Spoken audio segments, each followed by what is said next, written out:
o'clock. 9:02 according to the iPad. All right. If you're all ready, if you will call to order, and if you join us in prayer and pledge. Commissioner Carlin. Thank you, dear Lord. We just want to praise you today for giving us this opportunity that we're convening in person. Thank you for us being leaders here for the county. We ask that you provide us with the right wisdom as we lead our community. Thank you for all the folks who have come today, and thank you for bringing them here, and thank you for the guests who will be coming, Dr. Casson and the team. And so we praise you for all your work, and we just want to praise you today, especially during this entire COVID-19. You have been a blessing. You have helped us through this time. And we leave Hillsdale County, all the districts in your hand, that when we take this lead, that we would leave the difficult tasks in your hands and you would guide us, Almighty God. Thank you, dear Father, Lord. Esther 4:14 reminds us, for you are born, for this is the time, Lord. And so we just praise you, Lord, that the promises of the Word of God prevails. And as this is the time as such, Lord, that you have given us this opportunity to help with the community. And we thank you, Father, for this time. And we ask in your precious name, amen. I pledge allegiance to the flag of the United States of America and to the republic for which it stands, one nation, under God, indivisible, with liberty and justice for all. Thank you. That brings us up to our first call out to the public. Anyone wish to address the board at this time? Sure. Good morning, Andy. Good morning. So I'll make it short. I'm just glad that we had the opportunity that the public can be here. I know that you serve the public, not the other way around, and I'm glad that you managed to keep business going without an oversight. I do want to announce that I'm running for the state representative for the branch in Hillsdale County, and would ask for your support. Thank you. Thank you, Andy. Anyone else wish to address the board at this time? I would. Anyway, my name is Robert Eichler, and I found quite a difference, and don't have enough time in 3 minutes to explain it, but these taxes, you guys have decided to go with Doug Stafford to go, or Stanford, with his new raise. He got well over 100 and some thousand expectations last year. He also got another person he came to the board and asked for a new employee last year, part-time. He's got enough coming in, and to just kind of take that from the people again, a little bit more money, and then you guys, of course, voted a little bit as well. I'm not sure exactly how much it was, a percentage of 4.4 or 5.4 or whatever it was. It's uncalled for at this time. The people having the troubles that they are, not having to work, and yet you threw the taxes out and you threw more money out. I just think it's a little unbearable for the people, and I hope that you guys understand you're supposed to be taking care of these people, but it didn't turn out that way. Anyway, that's about it. Thank you. Thank you. Any other comments? All right, moving right along, consent agenda.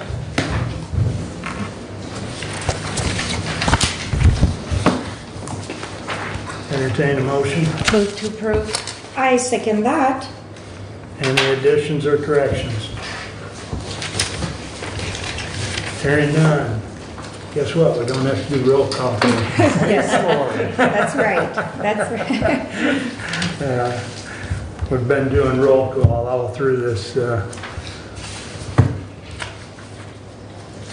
pandemic. So anyways, all those in favor of the consent agenda as printed signify by saying aye. Aye. Opposed? Correspondence is listed. Any comments on correspondence?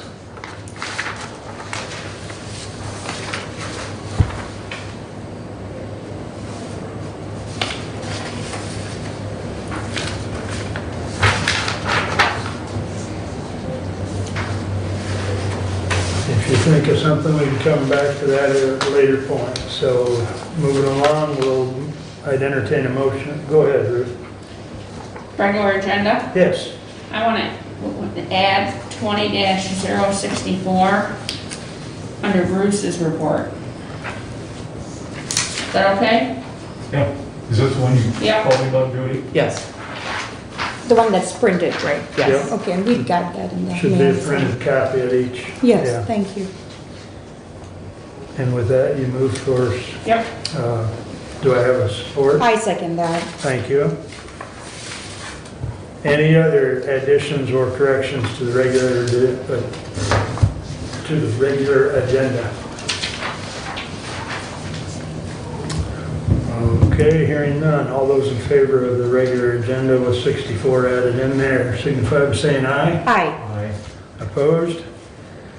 All right, moving right along. We're a little ahead, but Dr. Casson, if you're ready, you have the floor. Thank you. I this time remembered to bring some images. Is there a way we can project them?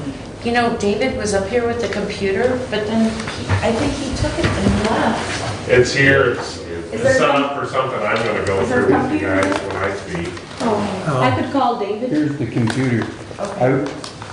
I wish I could do something technical other than dissect, Right. We could have but I David. am just terrible at that. Yeah, we could have David.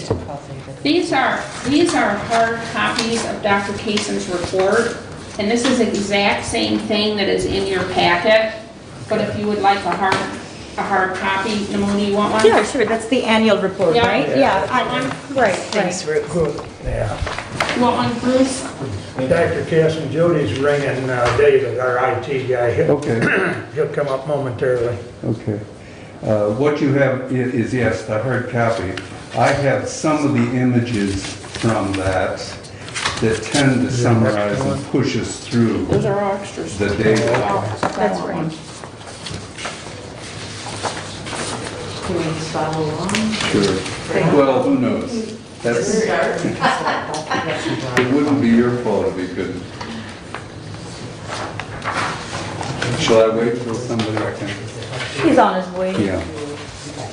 Yep, Are we waiting for him? Can Matt go in and he can get out of here? that'd be fine. Do you have would it be all right if Matt goes ahead of you, Dr. No Casson? problem. No Okay. problem. We'll do that then, if you're okay with that. That's great. We'll just juggle the order a little bit. Thank you, sir. That's a good idea, anyway. Good morning, board. Morning. So I come before you with 3 different things I'd like to discuss. The first thing will be the board's approval to update an existing utility vehicle for the Drain Commission.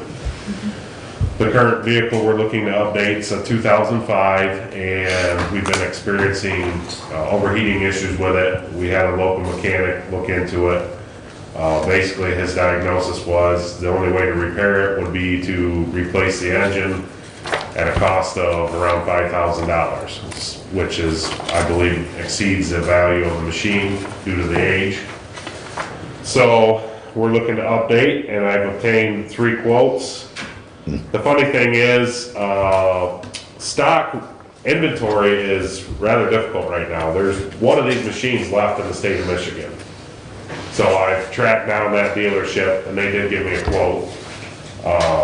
That dealership that actually has one is Grace Performance, and their quote was just a little bit higher than the lower quote from Leaders RPM in Kalamazoo. But like I said, availability is nobody knows when they can even get any. So I'm hoping that we can just get this one that's left in the state of Michigan and not have to wait, so we can get this vehicle replaced. Okay, so you're talking about this right here, Grace Performance, right? Yes, that is the company that actually has one in stock. Where's Kimball at? St. Clair County, Way up north. well, by the thumb. You have to go up and get it? I'm gonna talk to them and see about delivery. Okay. So 16.8? Yeah, Okay, no, the low bid was 16,583. but they don't have one. They don't have one. Okay. You're talking about Kimball, the Yes. 16583, okay. No, Kimball is Grace Performance. Okay, They're the ones that have one in stock, and their price was $16,800. okay, got it. These are all the- I reached out to about 6 or 8 different dealerships, and most of them said, if we don't have one in stock, we won't even give you a quote. Okay. So it was really hard to obtain even 3 quotes. I mean, the one quote isn't even really a quote, it's just an email from the lady. Right. So this comes out of your own money, doesn't it? This would come out of my equipment fund, yes. I think I would make a motion that we go ahead and let Matt, do the Grace Performance bid. Because that's the only one that's That's even They given don't have us. to get, they don't have to get bids. okay. They only gotta get quotes. Well, You've done that. Right. Right. so you don't need a motion? Yeah, Oh, we yeah. still need a If you, motion. if you have made a motion, I'll second that. Yeah, I make a motion that we let Matt do the Grace Performance. Right. Purchase a utility Yep. vehicle. And so we're looking at the quote 16,800 or 16? Yes. Okay, got it. And I think it would be wise to have it noted in the minutes, Mr. Chairman, that the reason we're taking this, it's not the low bid, but it's the only company that actually has one of these things. And I think that should go on the record for the public. That's- Probably a good That's a point. good idea. Yeah. Yes, Sounds good. I agree. Thank you. We're in different times. Did you support that? Ruth motioned, I seconded Okay, it. thank you. Yep. Any further questions of Matt or discussion on this? All right, hearing none. All those in favor signify by saying aye. Aye. Aye. Opposed? Motion passes 5-0.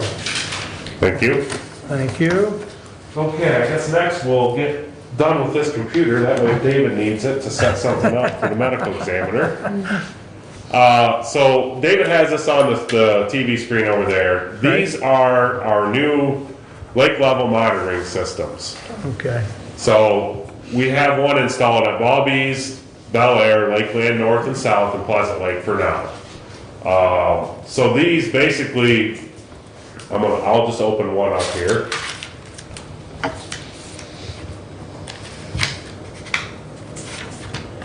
So these are all done remotely, and it takes a reading every hour.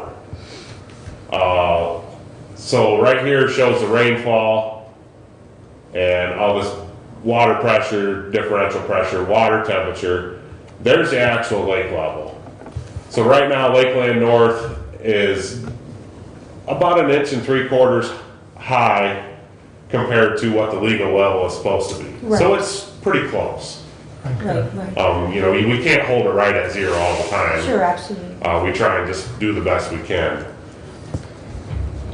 And then if we go to these graphs, this is what I really like.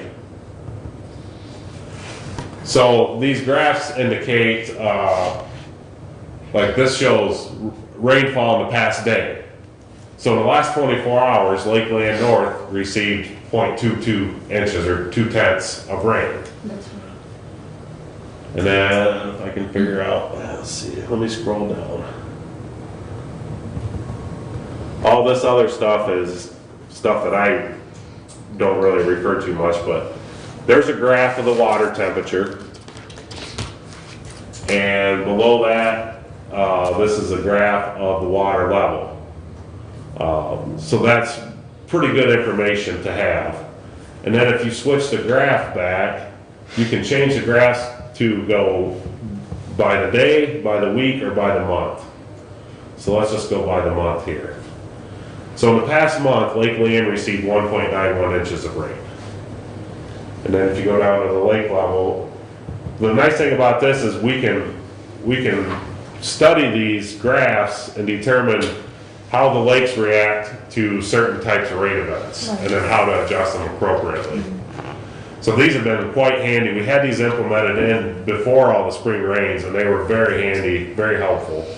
The whole idea of these is basically we don't need to physically go out to the lake and Right. actually measure the lake level. I can do it remotely through my phone or my iPad. And you do have an app, right, like last time you were talking about. I think it's really very feasible. Yes. Right now, because prior to that, we used to do, for several years, we did the, ruler and stuff. Yeah. And, Yeah. so times have changed. I really appreciate that app. Yeah. I do. So the average cost for each one of these monitors was, for the monitor itself and the installation was around $4,000. Right. Which, it's a decent amount of money, but when you look at, it cost $200 for me to send 2 guys up to Lake Leanne to measure it. Right. And in the spring and fall, we're going up there, we would have to go up there 2 or 3 times a week to check the well and make any adjustments. This way, if we see the lake needs an adjustment, then we send someone up, instead of just sending someone up to simply measure. That's right. So, and then there's an average maintenance and operating cost about $650 a year per monitor. So they have a solar panel on them, they're battery powered, they've been working pretty good. We've had to work a few kinks out of them, but for the most part, it's been very helpful. So I just wanted to show the board that. We are looking into the possibility of making these monitors public, so like Lake Leanne could have a website or something they could go to and they could view it. We're just not quite ready to do that yet. So that's the lake level monitors. And then real quick, I just wanted to update the board on the wind farm project. So the wind farm project in Adams and Wheatland and Somerset townships up there, there's 47 county drain impacts, which basically means they're gonna be either crossing a county drain with transmission lines, an access road, a crane walk, or other various things. So when this all started, we obtained legal counsel and an engineering firm, and we sat down with the wind farm people, and we signed a cooperation agreement with them. Basically, that anything that needs to be done from the Drain Commission on the county drains for the wind farm project would be paid for by them. So no cost would be billed to any drainage district of any sort, any cost at all. So each drain, there's 7 different county drains involved. Each drain, we have a legal agreement per drain and then per impact. They're actually kind of behind the 8 ball because we've given them the information they needed, but they're not quite getting back to us as quick as they would like. But we're about ready to sign the actual individual agreements per crossing. And once we do that, then they can commence their work. But right now, we're not allowing them to do any work within our drain easements until these agreements are signed. So there's a contract in place. yeah, right? yes. We have, myself and my staff went out and we did various locations on our tile drains, determined the location and the depth, and the wind farm paid for all that. So I just wanted to inform the board that there's no cost to any drainage district whatsoever for this wind farm project, and we are working with them very closely. Good. To ensure that there's no adverse impacts to our county drains. I would have never given that a thought, Matt, and I appreciate the update, because I didn't realize, they'd be Yeah. that much. But yeah, reaching out to them and having them cover the costs is excellent. Yeah, our legal counsel fortunately had dealt with this in other counties in the state, so they kind of already had all the kinks worked out. They knew how to do all the agreements, so it was really pretty streamlined. And our engineering firm actually has an inspector out there daily, right? They've already been doing it for about a week now. He goes out every day and checks and makes sure nobody's working in the drains. And then once they do start working in the drains, he's gonna be on site when they actually cross the drains, at a cost to the wind farm, but again, no cost to the drainage districts. So, Okay, so far it's working out pretty well. good. Questions? Good job. Thank you. Good job, Matt. Thank you, board. Appreciate it. Thanks, Matt, for everything. Appreciate it. Have a good day. You too. All right, thanks, Matt.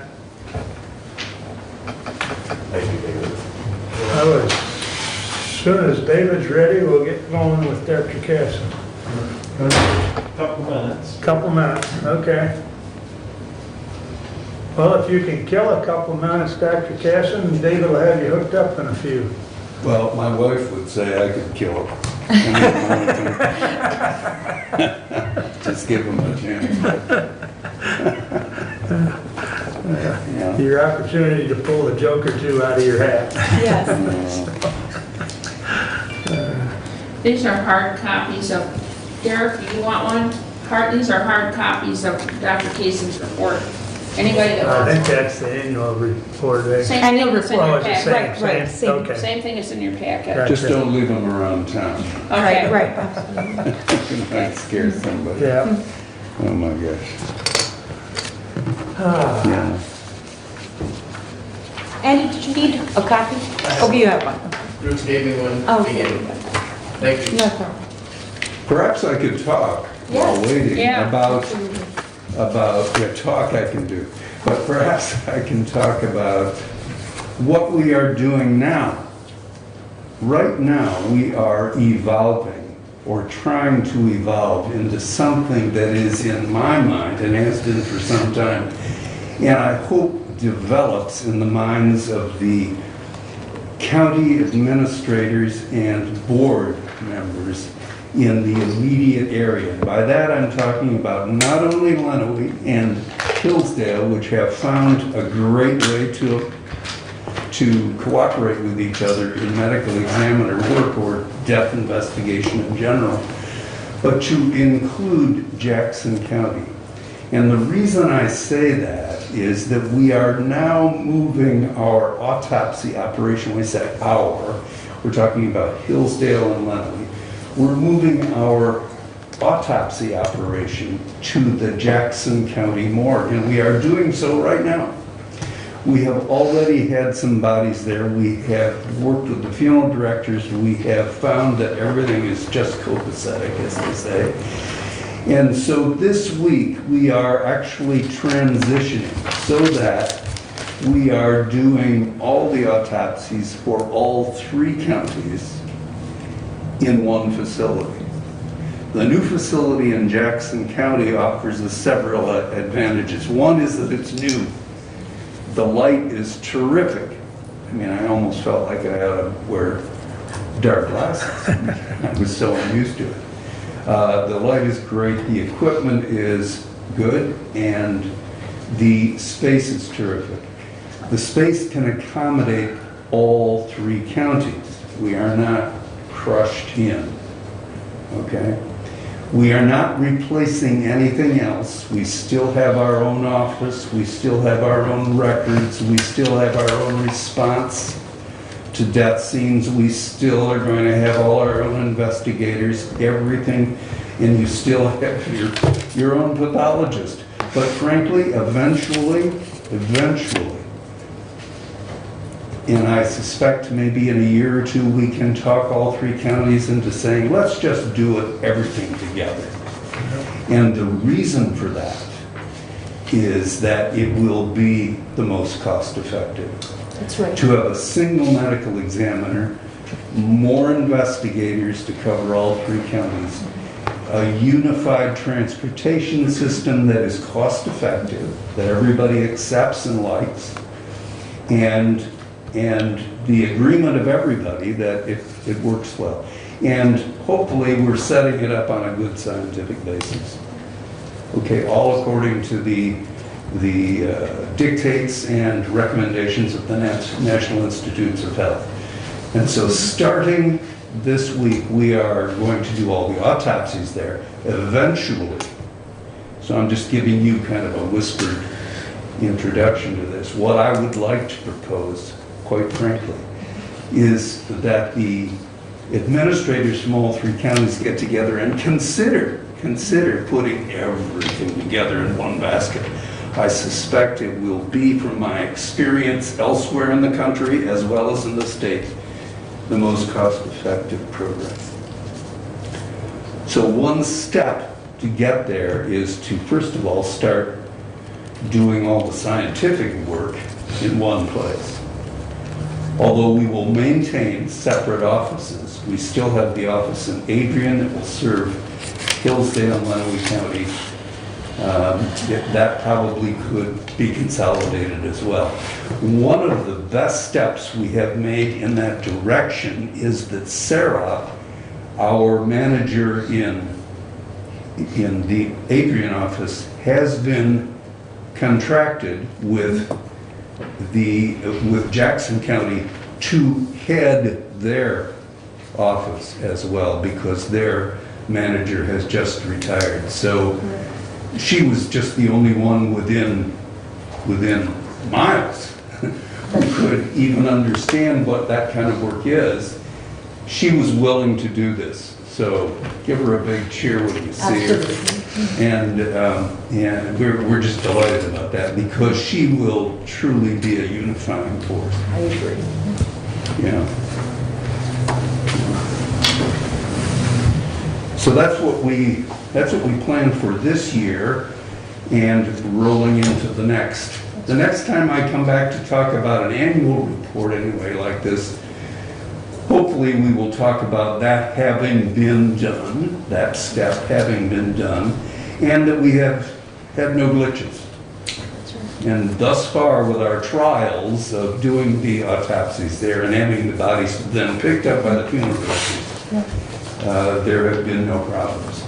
One note about the funeral directors, and if you're concerned about them, you should be, because they do reflect the attitudes of all the citizens That's right. that are served. And the funeral directors thus far as I can tell, have said, look, there really isn't any more inconvenience than there ever was. They don't drive any further. Driving to Jackson is the same drive as driving to Adrian. And the ability to get bodies out of the facility is not a problem, or to deliver them to the facility is not a problem. So far everything has been positive. If you turn the lights down a little bit, we can see it a lot better. Thanks. How will we advance? Whoops, sorry. Use the arrow keys. So, arrow key this way will take you to the next one. That one will take you back. That's all I need? And there's your phone. That's cool. Thank you. Thank you, David. You're welcome. This is great. Thanks, Dave. You're welcome. Okay, here's my best slide. I always start with my best foot forward, right? Okay. I promised I'd put it up there, but as you have noted already, if you follow, you can see the same diagrams with maybe a little more detail in some tables and other things that I put in the annual report that give you a little bit more detail. So this is really just for an overview, but in general, what this slide is telling you is that we've had this past year, and by that, remember I'm talking about 2019 now. In 2019, we had 353 deaths in the county, all right? 107 of which were reported to the medical examiner and investigated specifically for the reasons cited in the statute. To back up for just a moment, this is a number that is less than the previous year, 2018. In 2018, we had 367 deaths, so it's down 4% to 353 deaths. Okay, it has nothing to do with our work. It's up to God who dies and who lives, you know, as usual. So, but it was a 4% drop. And it's a good time to remember, how can that number be so close? It's just the way God plans it, you know. It just seems to go that way. We have as long as the population doesn't change dramatically, the population numbers tend to vary in predictable trends. And that's what we're trying to understand here. Now, as I said, we have 107 of those deaths that were reported to our office for investigation. They can be reported by citizens, individual families, certain institutions like hospitals, or by law enforcement. And we get recommendations from everybody, and we respond to those seriously. We go to the scene, we get on the phone, we get medical records, we do whatever we can in order to determine what information is necessary in order to construct a valid understanding of what the cause and manner of death are.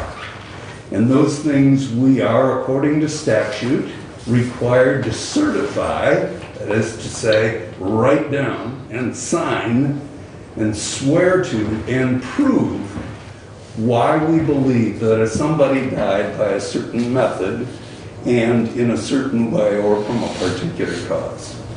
And then to categorize it as to either homicide, suicide, accident, or natural death. Okay, so of the 107 deaths, 67 were male, 40 were female, and the percentage, therefore, of total deaths in the county that were investigated by us was 30%, or 107. This is the way it looks like. When you look at the autopsy cases as we go through the year, this is the way it looks. I have said this to you before, and I'll say it again, but with the big exception of 2020.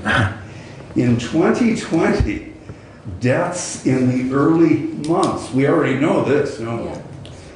Went way up That's right. because of the COVID virus. But typically, in every year, deaths in the late winter or early spring months typically go down, and frankly, I have never understood why. And they are deaths in all categories. People kill less, people kill themselves less, people run into things that they can't walk away from less, whatever it is. Fewer people die in the spring, late winter and spring, and you see that here reflected in a trend graph. You can see the dip in April, and then you can see that it climbs back up rapidly in the summer, which it always does, and then stays pretty stable for the rest of the year. Now, when you look at all the cases, our 107 cases, when you split them by age and gender, you can see that the gold lines, and they have to be gold, my wife would never even think to talk to me if they weren't gold. These are the women, these are females, and the red is males. Remember, 67 males, 40 females, the deaths we investigated. Now they are divided by age, and you can see the 7th decade and up is at the top, and you can see it down to infancy. So with the increase in age, there is an increasing number of deaths, and that is in both sexes. You can see that men die much more prominently in the earlier age groups for various reasons, generally because men are more reckless than women, I guess.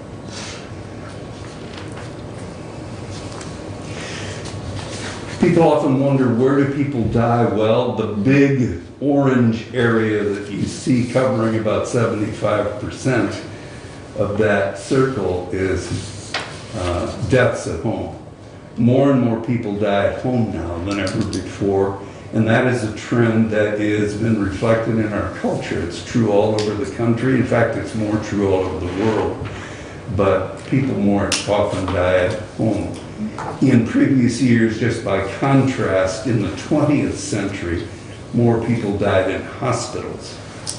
And now in the 21st century, more people die at home, which is going back to the way it was in the 19th century before. Okay? And that for a number of reasons, but that's another discussion. Then you can see that there are other locations of death. Care facility, that is the light green, and then the blue one is a death scene that is neither of the two. It could be a street, it could be the woods, wherever the body is found dead or witnessed to die. Okay. The manner of death, this diagram is given to you to demonstrate the very skinny portion at the top. We had primarily natural deaths in the county, as we should and hope to have. We had accidents and suicides.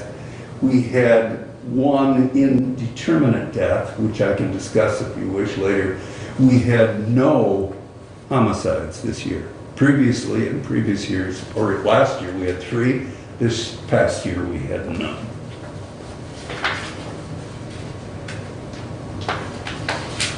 Okay. By the way,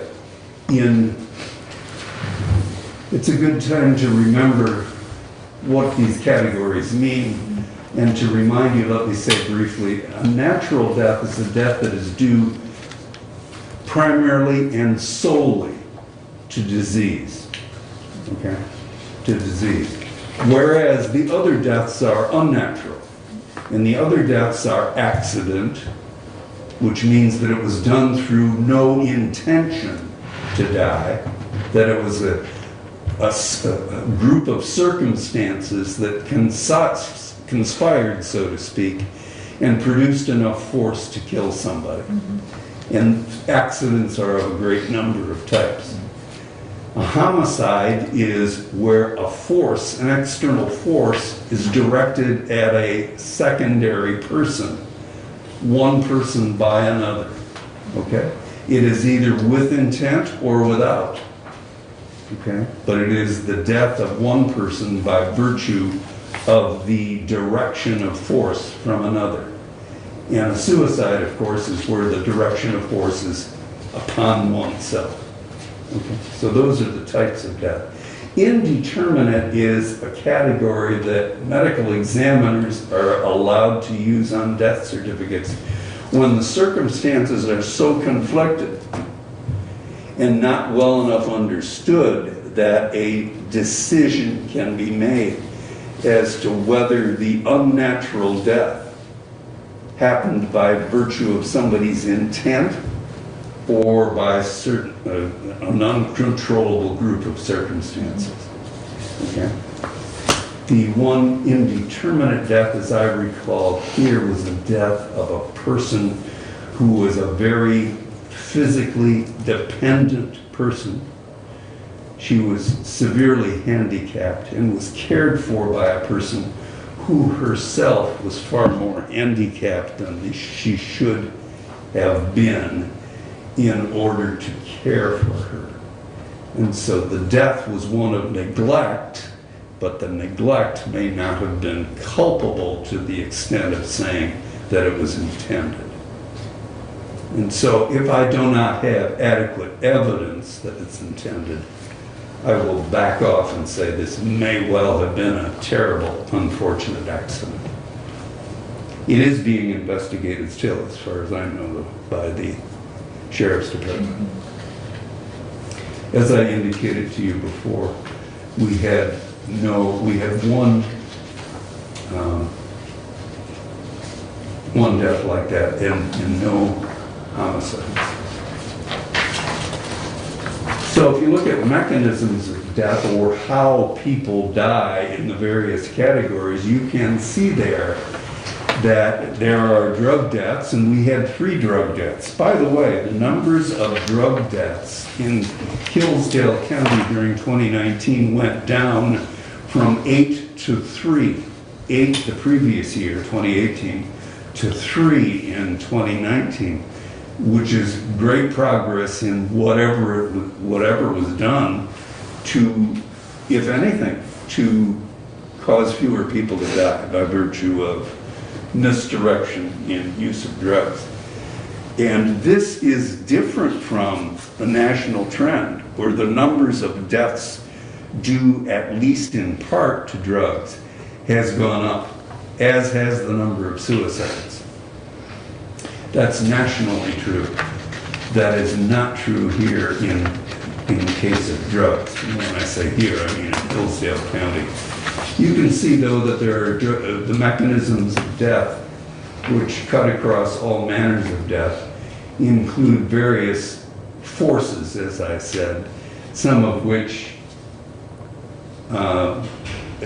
have been present, all of which have been present in previous years, but not all of them during 2019.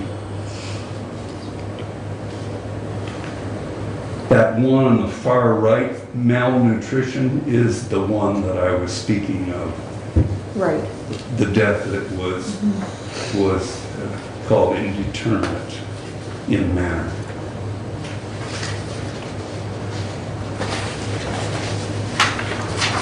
Here are the total number of drug deaths. Three or a very small percentage of the deaths in the county during 2019. I would say the most positive indicator I find in all this data. Looking at suicides, we had 10 suicides in the county during the year, and that was up. We had 8 suicides in 2018. We went up to 10 in 2019. The numbers and distribution are there. 9 are male, 1 is female, and you can see the age distribution from young to old going across the graph, and the peak in the middle years, which is pretty typical. Suicides by mechanism of death, and you can see here that the one female death was due to overdose of medication. Males tend to prefer more violence, only because I guess they feel it's more like other aspects of their life, and because it has more finality. And so you can see the use of firearms or asphyxia, either by hanging or by carbon monoxide inhalation, is what is preferred. And that is generally true, by the way. Accidents by age, and here they are spread out again, young versus more elderly.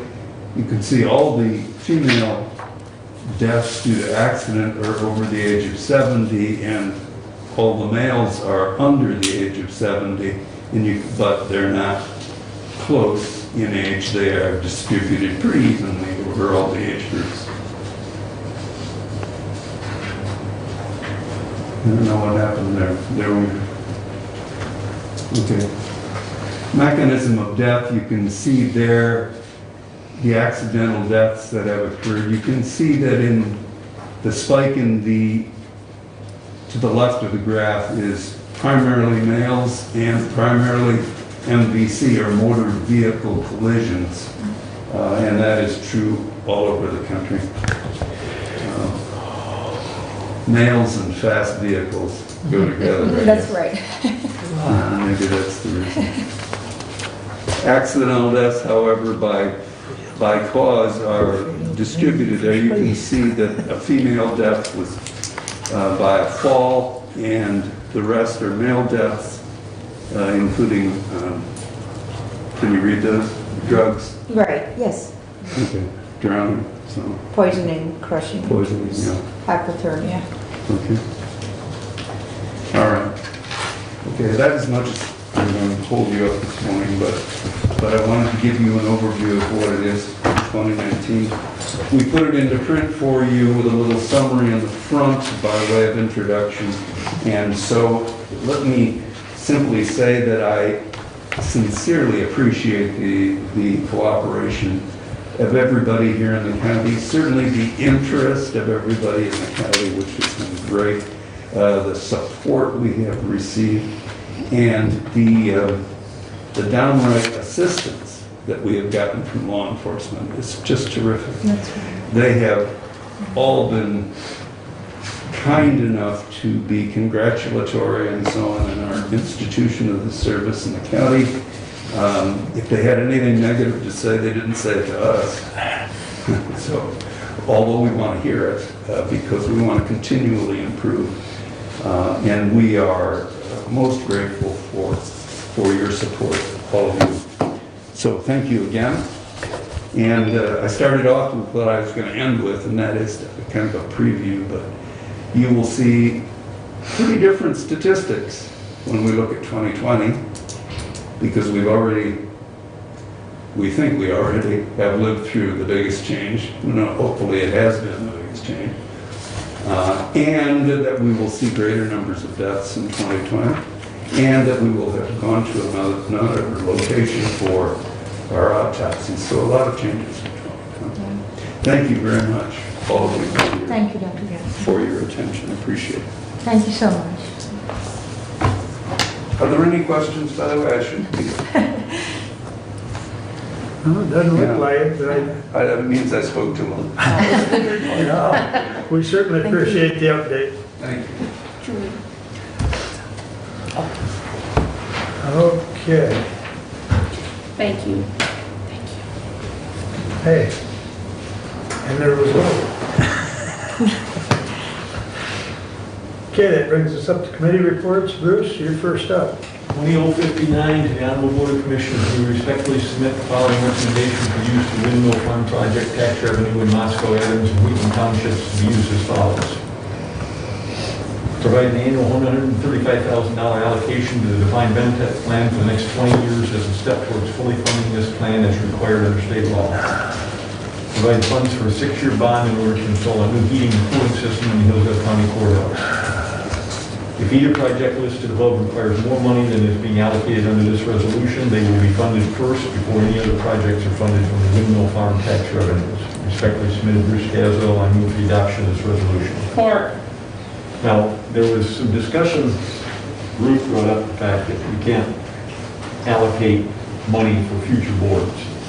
And any future board can change your money decisions. However, this board has got a long history of allocating money for projects. When I came on the board, we were allocating $80,000 every year of delinquent tax revenue money to fund the addition on the courthouse over on the other side. We allocated money from the same source for the annex. So these two items to be funded are not at all out of line, and we have simply, if we adopt this, we have simply made the point that this is how we're proposing to fund it. We're not just saying we're going to do it, we've got money in hand. A future commission could choose to do something else and do it in a different way, but they can do that, but they have to come up with money. And one is required under state law, and the other one, obviously, we have to pay for. So the other part of this that was in there, and I listened to what Ruth had to say, was that we were going to allocate the remaining money, whatever it might be, to the capital improvements fund. That, you'll notice, is not in this requirement, because that would be a decision of the board, because that's not an ongoing thing. That would be the decision of any future board to decide, do they want to piddle away in the general fund budget, or do they want to pay for actual projects and get something done with it? And that would be their decision. So whatever that amount of money is left, whatever's left for that amount of money, it'll be up to the board each year to decide after the first 6 years, when the heating system gets paid for and the pension system is taking their chunk out, putting towards that. From that point forward, anything that's left over will be up to the board each year to decide what they want to do with it. So thank you, Ruth, for making the point. Thank you. Are there any questions? Discussion. First of all, I think the two items in the resolution really should be two separate things. I don't think they should be together because they're two totally different topics.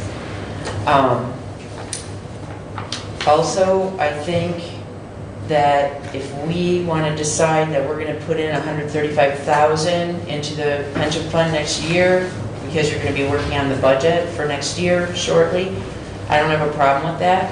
I don't know that we should say that that's the exact right amount for the next 20 years, because I don't think we know that really for a fact. Yes, we do know that. That was the actuarial report that we did, remember? Right. When we did the But different actuarial. things could happen. The fund could do better, it could do worse. I'm just saying we don't know an exact right number for 20 years. Which is the reason for the last paragraph. And so So I'm just making a comment about that, that if we want to allocate that for next year's budget, I get that, but I don't know if we should do it for 20 years. That's just my opinion. The second thing is trying to work on the bond issue right now. I think we're kind of jumping the gun because we don't know the amount. So I don't know how we're going to take out a bond because we don't know the amount. We haven't, we just hired the architect to do the study to find that out. So I think we're premature on that. And I do think it should be a separate resolution. I don't think it should be the same. Although we'll be using the money from the windmill, project to pay for it. I do understand that. They're related in that way. But they're two different projects. They're not related projects. So that's just my, I think, my comment. Point taken. I think, Bruce and I talked about this, and what we were trying to do was encompass the total dollars that may, and by all intents and purposes, we've got a pretty good idea of what dollars are going to be generated by the wind farms, but this is trying to create a roadmap of what we're going to do with those dollars and encapsulate it into one so that we're not looking for 2 or 3 different resolutions. Tracking purposes alone, it's handier to have it encompassed in one when we're talking about the wind power or the dollars generated from the wind power project. So that's, there is some flexibility, as Bruce indicated in that last paragraph. The other comment I will make is that I asked that the allocation of the 135 be in there so that we can show commitment to the union, since we've got to renegotiate this deal and we're talking about doing something in respect to MERS or the DB, as it may be, at the Sheriff's Department. So this will also help in negotiations as far as showing commitment, not only now, but going forward.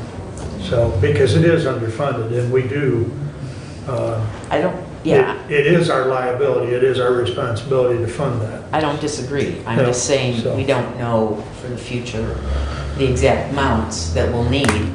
And, there could be a miracle and the fund could do way better and we wouldn't need that much, or it could be less. So I'm not opposed to allocating 135 for next year's budget so that we can work on the budget properly. But beyond that, I think it could go up or down, just depending on how it does. not according to the actual. Yeah, the study, go ahead, Bruce. Well, according to state law, we have to have a plan, and we have to submit it to the state, so we're going to pay for it. So we can't do it on a year-by-year basis. There has to be a plan in place, which is the reason that we called down Watkins and Ross, Right. and they gave us an analysis. Now, the one thing that I will say is because of this, Watkins and Ross had us depositing $50,000 the first year and increasing it each year up to over 200,000. I took that amount of money that they're telling us that we're going to have to put into it, and I divided it up equally. So if we pass this, we're going to be putting more money into the fund at the beginning than what Watkins Ross is telling us. Right. And the sooner you get the money in, the more it can earn for you in terms of investments and so on, and that could very well have a very positive impact towards the end, okay? And as I said, any commission going forward from this point can adjust this. They can say, well, gee, we don't need this much, and when 15 years from now, when we'll all be dead and we won't be here. But we are simply providing a funding source to take care of this and to take it forward. Will adjustments be needed? Could very possibly be. It probably will be, okay? But that doesn't mean that we don't provide the roadmap, that we don't say that we're going to put this amount in.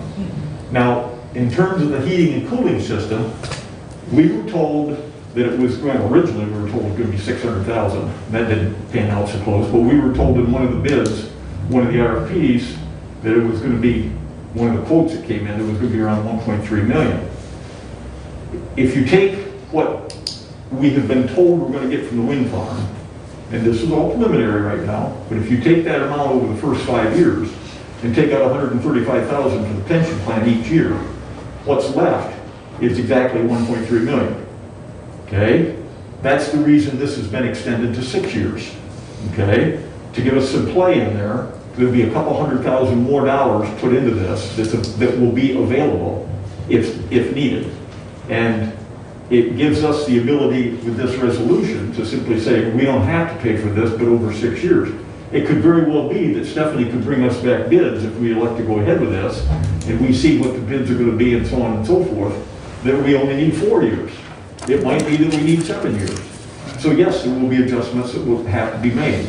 But again, this provides a roadmap. It simply says, these are the monies that we have available. This is how we intend to pay for these things going forward. And the rest of the money that's beyond these two things will be at the discretion of future boards of commissioners. Right. So that's the whole idea behind it. Thank you, Mr. Chairman. Thank you. Mr. Chairman, Ruth, if I may. Ruth, you had a comment? Yeah, I like how, it seemed like before, back years ago on the county commissioners, it seemed like we were sort of flying by the seat of our pants. And as people came up and they needed something, we tried to figure it out. But sometimes when we got some money, we were all excited because we thought, oh, now we have a bunch of money, now we can do a bunch of things. And then we kind of forgot that, oh, wow, we had all these projects. And so I think that this is very good, because what we're trying to do is move forward and be more efficient and more effective with the taxpayer dollars, and not get caught with our pants down, so to speak. We have these things that have to be taken care of, and that's what we're trying to do. And so I really like the direction that we're going in, and I like this. I think there's enough. I get what Julie's saying, but the way Bruce just explained, there's play in this so that it can be adjusted. It's not concrete set in stone that this is the way it's going to be. But it at least makes us accountable for that money, and it makes us so that we aren't sitting here thinking, oh, we have all this money now, we can just do a bunch of things. That's not what we're going to do. Thank you, Ruth. Yeah. Emily, you had a comment? Yeah, thank you, Mr. Chairman. I go back to reflecting when Bruce went for that conference in Ann Arbor, and when you had that presentation, I think, and I give it a lot of thought on to just how we're going to project the revenues coming in, because we do have the HVAC system, the pension plan, and then we also did talk about how we were going to distribute in terms of capital improvement plans, when we were going to reach to the head departments, all the departments, and to bring in what projects they had in mind.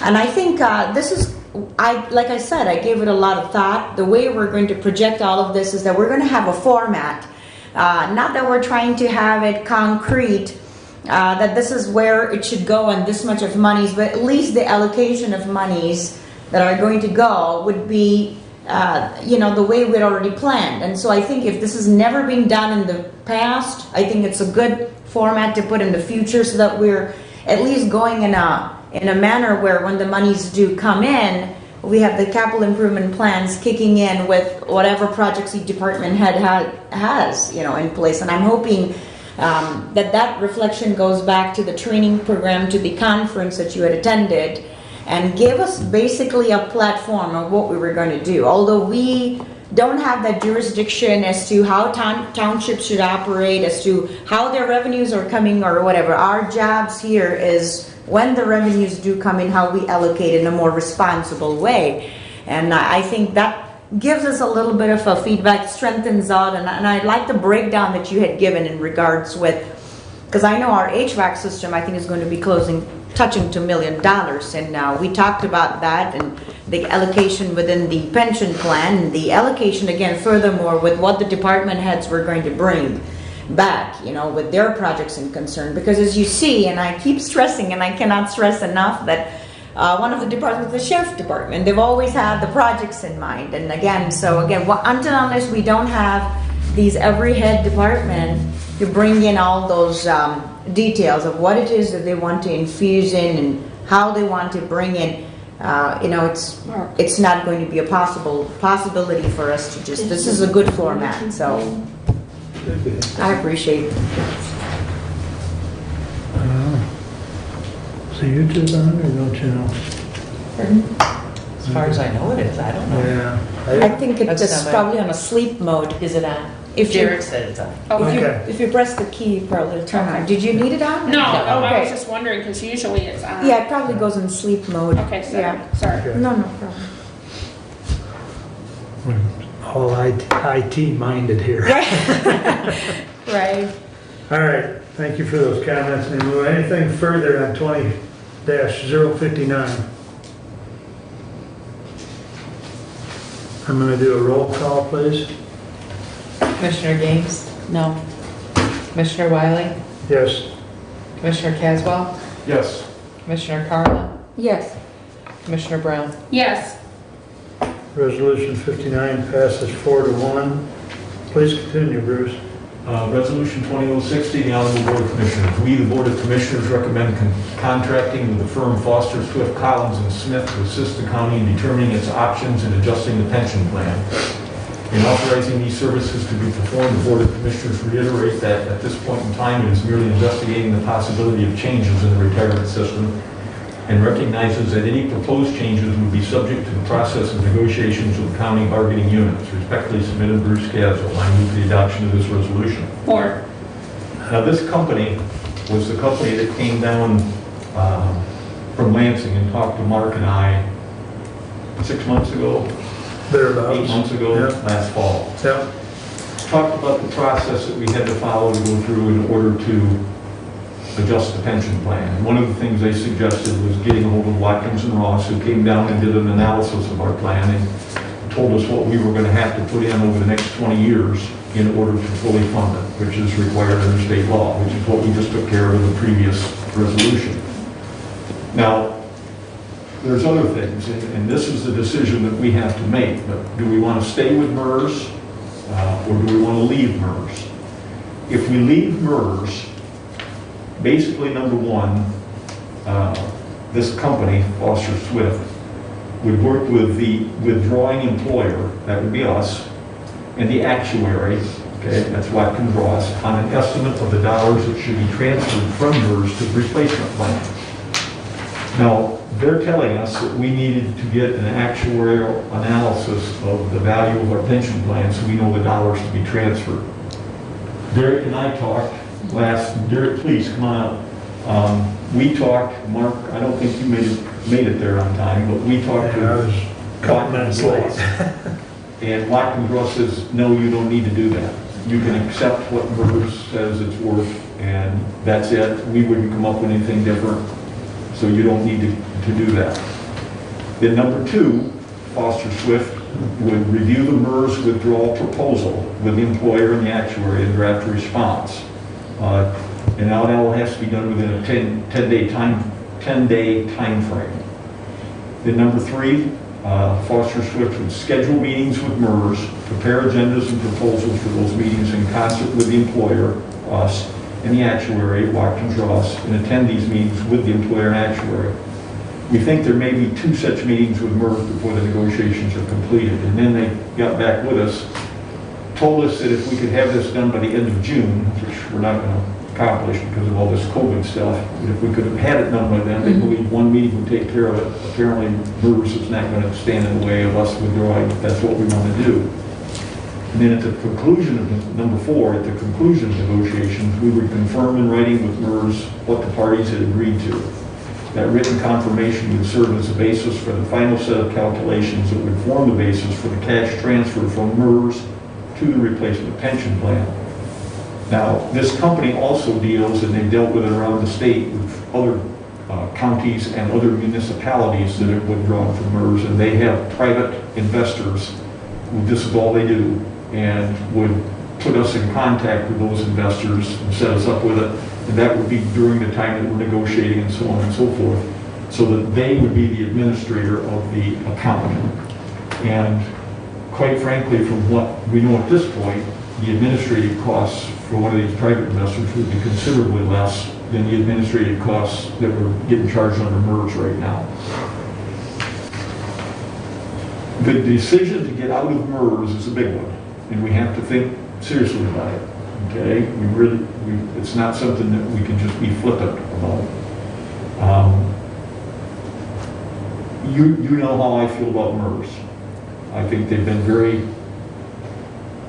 factually impaired for the last 20, 25 years.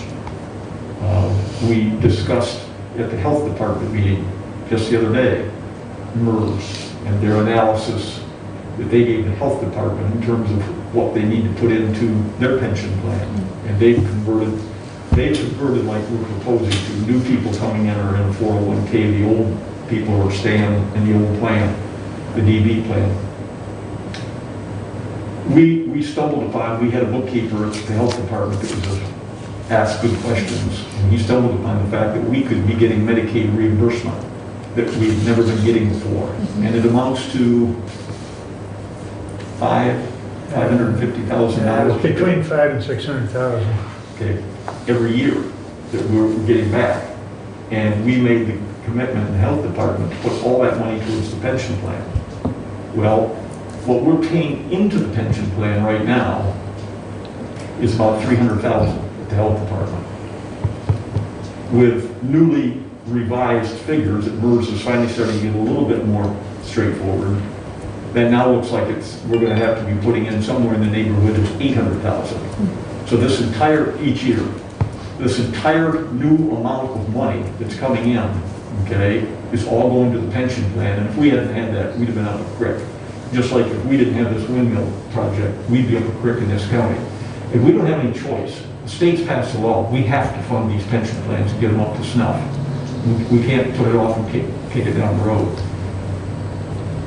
The companies that we would be dealing with, Black & Ross as an actuary, are at least honest. They'll give us the bad news and tell us that we can't just keep pretending like everything's wonderful when we're $4.5–5 million in debt. So it really needs to be thought through what we're going to do. This resolution simply hires this law firm so that everything that we do is legal, is proper, and that we're following the law, because there's very specific things you need to do if you decide that you want to withdraw from MERS. And we need to make sure we do it right, or we'll end up with a convoluted mess. So that's really what this is about, to hire that firm to give us guidance going forward. And we haven't made the decision as a board yet that we're going to withdraw from MERS. But we need to be seriously thinking about it going ahead, and how we're going to handle it, whether we want to stay with them or not. So that's where we're at. Go ahead, Ruth. Okay, I got some questions. Yep. Foster, Swift, Collins, and Smith is the law firm, right? Yes, ma'am. Okay, how much is this going to cost to contract with them? They gave us an estimate that it would be somewhere in the neighborhood of, I think it was $3,000, Derek, to $6,000. Yeah. $3,000 to $6,000, somewhere in that neighborhood. Okay, and where's that money going to come from? Well, it would have to come from probably the miscellaneous account, Okay, and which we have 20,000 in. now you're talking about Watkins Ross, the actuarial. No, Watkins Ross is the law, Watkins Ross is the actuary. Right, Yes, you're okay, correct. I remember that, all right.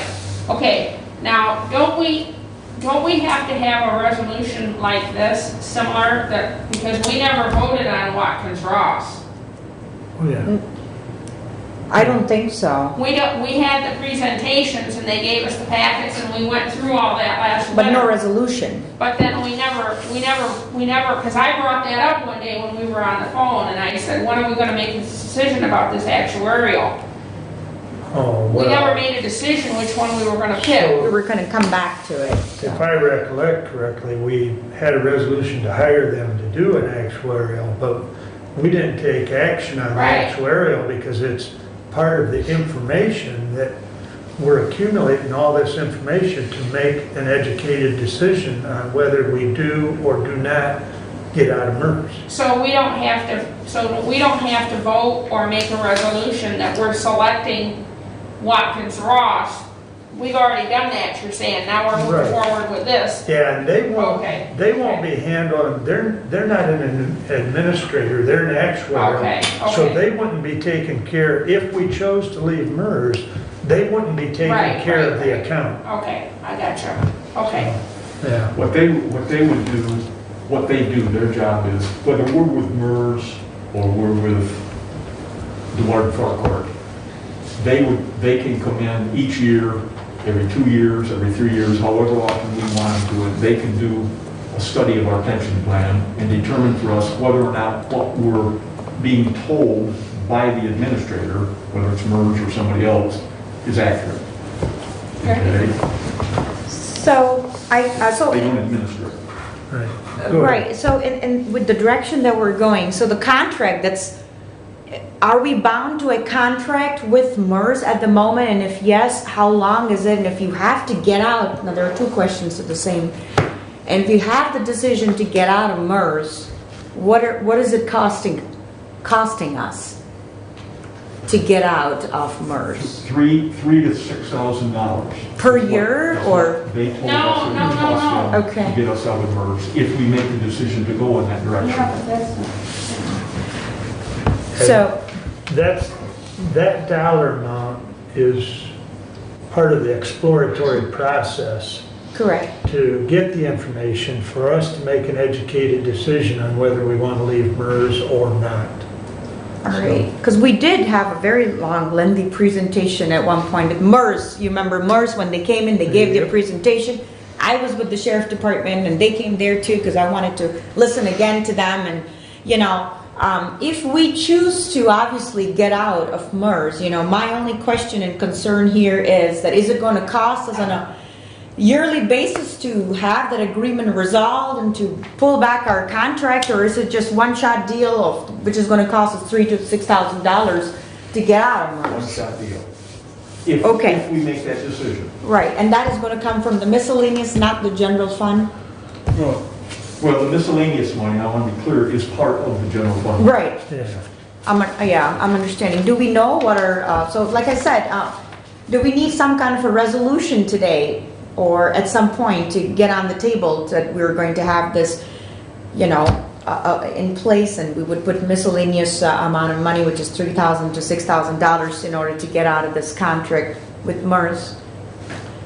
I guess I did. Are we going to get into a resolution? Are we going to have a resolution on the table at some point in order to, you know, have it in written that we are going to pursue this? And if we are going to pursue this, that we're going to put in $3,000 to $6,000 in order to get out of MERS? Now, I'm not speaking for the chairman, but I assume we would have to have a resolution. Right, I'm If thinking we make the too. decision, we're going to get out of it. Right. Yeah, so there'll be a resolution down the road somewhere if we make that decision.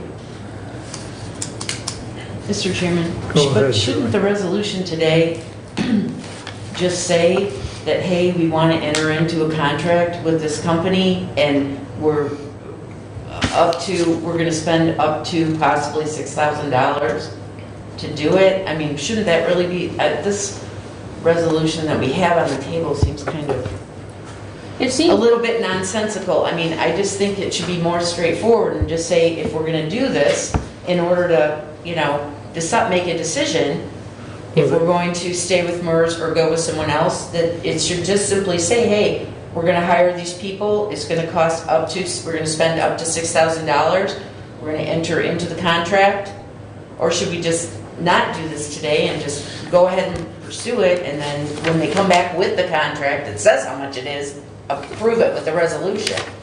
this is, I don't know. everything she's saying is in here except for the amount. It says contract. Yeah, it does say Everything you're contract. saying is in here, but it doesn't have the We- amount in here. We could certainly have a friendly amendment rather to insert the up to $60,000. Or 6,000. 6,000, oh my, Excuse me, up to 6. right. I think there should be a resolution with the dollar amount. And then- Well, you just need a friendly amendment here, or an amendment period, because that's the only thing that's lacking, because the part that we're asking the Board of Commissioners to allow, basically right now, and Derek and Bruce and I have been taking care of this, we need to be able to contract with these, which is what it says, to, further our search of information Right. to bring back to the board to help with the decision. So if someone wants to make that, go ahead. Derek, do you have, before we do this, do you have anything that you want to add? No? Okay. I'm fine with it. Okay. So I'd like to propose the amendment then, that we say that the contract we will spend up to $6,000. I second that. I would say introduce, or I mean, insert that right after, I can't insert it. It will be added it'll to be the added to bottom, the bottom, you're right. not to exceed $6,000. That's true. So are you looking at Contracted amended services. Yeah, the final version will have it typed in down here with the with the amendment. dollar amount? That's Yep. fine. So I second that. So not to exceed $6,000. $6,000. I'm okay with that. Any discussion on the amendment? I think that clears it up a little bit. We have made a point of trying to do that in the past, of putting a figure in there. So with no further discussion, all those in favor of the amendment signify by saying aye. Aye. Opposed? Okay, the amendment passes. Is there further discussion on the resolution as amended? Hearing none. I will have a roll call vote on this one as well, please. Commissioner Wiley, Yes? Commissioner Caswell, Yes. Commissioner Carolyn, Yes. Commissioner Brown, Yes. Commissioner Gaines. Yes. Thank you. Passes 5-0. Please continue, Bruce. Resolution 20061 to the Honorable Board of Commissioners. We recommend discussing with the Hillsdale County Sheriff and the Police Officers Labor Council the potential of freezing our current defined benefit plan for the collective bargaining sheriff employees and enrolling all newly hired sheriff union employees into the county's 401A plan. In authorizing this discussion to be performed, the Board of Commissioners reiterate that at this point in time, it is merely investigating the possibility of changes in the retirement system and recognizes that any proposed changes would be subject to the process of negotiations with county bargaining units. Respectfully submitted, Bruce Caswell. I move for the adoption of this resolution. Support. Any discussion? Julie, go. Do we need permission to do our job? I mean, that's our job and our committee. I don't know what the point of this is. That's what our committee does. We're personnel and negotiations. And, I mean, I Well, don't think we need permission to talk to them. well, this brings, I guess it brings these other, at least 60 and 61 are somewhat tied together. In talking with Gary King, he thought it was appropriate so that we get it, so that it comes out from the Board of Commissioners, not just you and I in negotiations. Okay. So that was the intent, on that. Because Gary actually gave us the language for that entire last sentence or so. So that's the intent. It gets it out in front of the union, is what it really does, for discussion. Any other questions? I think, yeah, we're ready for the vote. We'll roll call this one as well, please. Commissioner Caswell, Yes. Commissioner Carolyn, Yes. Commissioner Brown, Yes. Commissioner Gaines. Yes. Commissioner Wiley. Yes. Thank you. That's 5-0. Please continue, Bruce. Okay, we got resolution 20064, amending resolution 16085 dated September 20th, 2016, amending resolution 9411 dated January 25th, 1994. Do you want me to read all this? No. Thank you, Bruce. Okay, Derek, go ahead and explain what you got here. So, you guys all talked about this last meeting. It's essentially requirements that the federal government wants us to have in writing as far as procurement policy goes for use of federal grant funds. That's pretty much it. It's all stuff that is mostly commonly practiced, but it puts it into writing. So we can say we have a written policy to adhere to these guidelines. And it starts, Commissioners, on the bottom of the first page the paragraph above number 1 is where it's the new stuff, all the garbage that the federal government wants us to have starts, and then it goes over onto the second page. So he added it to our resolution that we passed for when we have to get bids and when we have to get quotes and so on, our budgeting process, when we have things. So that's what it amounts to. These written guidelines in the eyes of the federal government demonstrate that we have practices in place to avoid fraudulent, purchases and frivolous spending. Essentially is what that is for. Mr. Chairman, Go ahead. I think there's a typo. Is this a typo? There, right there. Yes. Okay. Okay, so, you go ahead. Well, she just pointed out the last line, says contract shall not, it should say shall not be awarded to debarred or suspended contractor. What paragraph were we The at? very last, Very Very last. last. right here. Shall not. Shall not be awarded. Okay. Good catch. I read that, I was looking at it. And I'm like, okay. This isn't a word. No big deal. No. Good catch. But it's important. Good catch. Right. Yeah. It's not a big deal, but it's important that it's in there. Well, it changes the whole meaning. Yes, it does. Well, just to make it clear for all the media that are assembled, when I said not a big deal, I was being facetious. I seem to jump on President Trump pretty heavy when he's facetious, that are not capable of understanding things, so I'll point out that I was facetious. So. Well, it But kind of- I think that line did make the framework of the entire resolution, so good catch, so. Okay. Any further typos or questions or comments? Jody will take care of that, so we'll be all set. If there's- Actually, I'm going to add that on the copy that I have, and I'll have you and Bruce re-sign it. Okay, that'll work. I just don't think that that looks good with it handwritten in there like that, so. We'll make it more official. Okay. If there is no further comments, all those in favor signify by saying aye. Aye. Aye. Opposed? Resolution passes 5-0. Please continue, Bruce. Okay.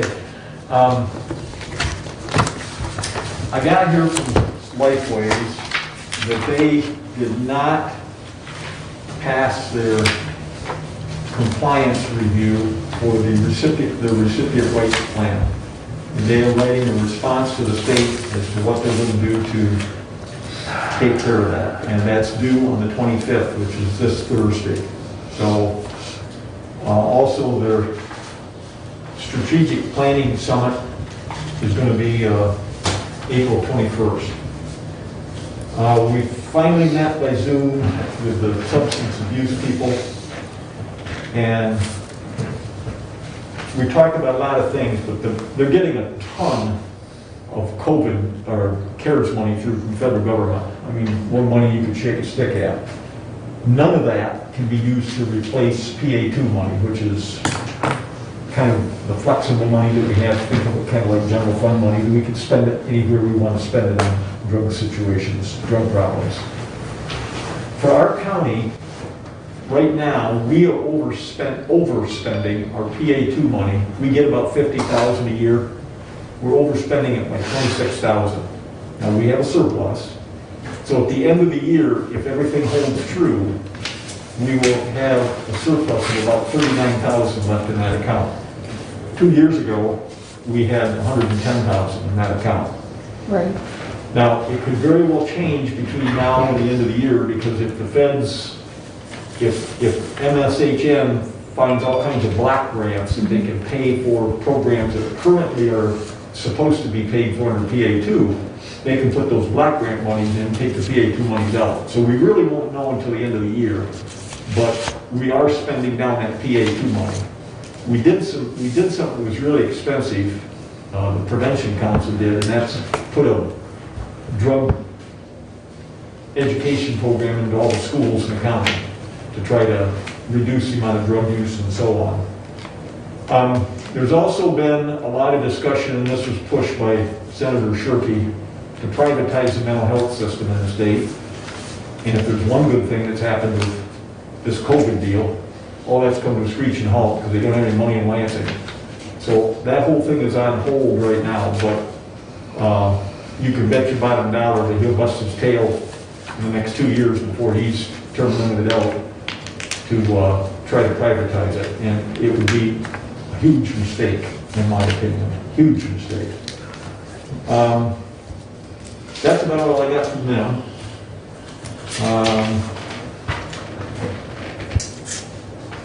The Indigent Defense Commission Council up in Lansing has approved our budget for next year. Kim got it submitted. It was on the first batch of counties that went in, and it was approved. So we're all set for next year with that. And I think, yeah, that's the response plan, so I guess we're all set. That's all I got. Thanks. Any questions for Bruce?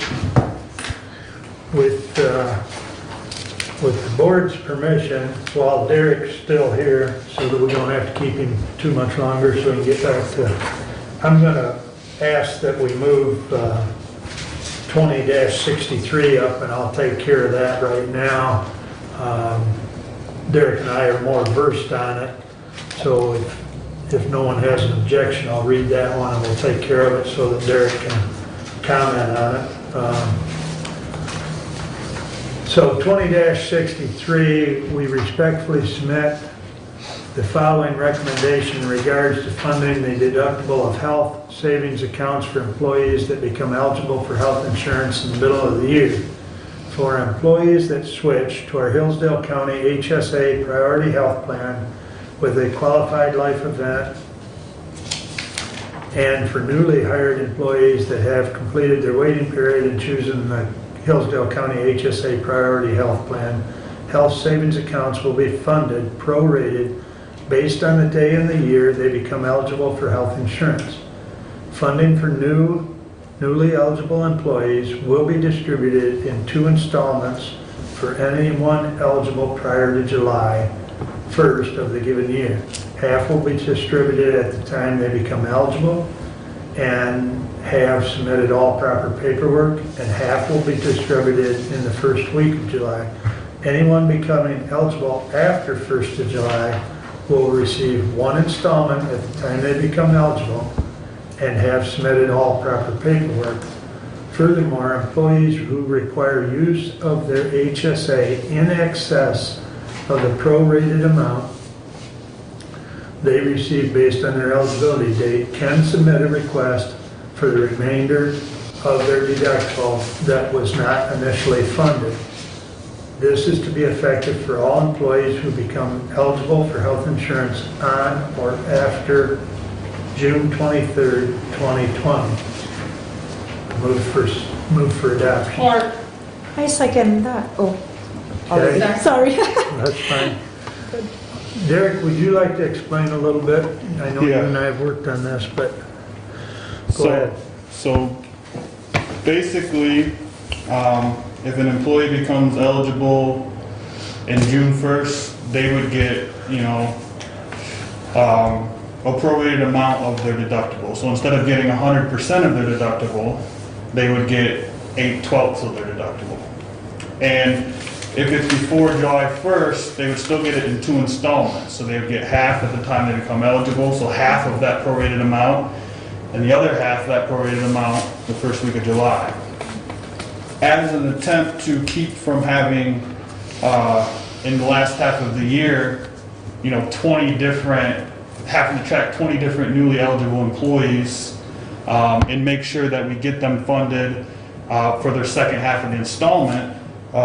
This just has language that say if you're hired in the last half of the year, you would get your full amount of your prorated installment on your eligibility date, or around, depending on when you get all the paperwork in. That's what it's saying. So, and much like we passed the resolution,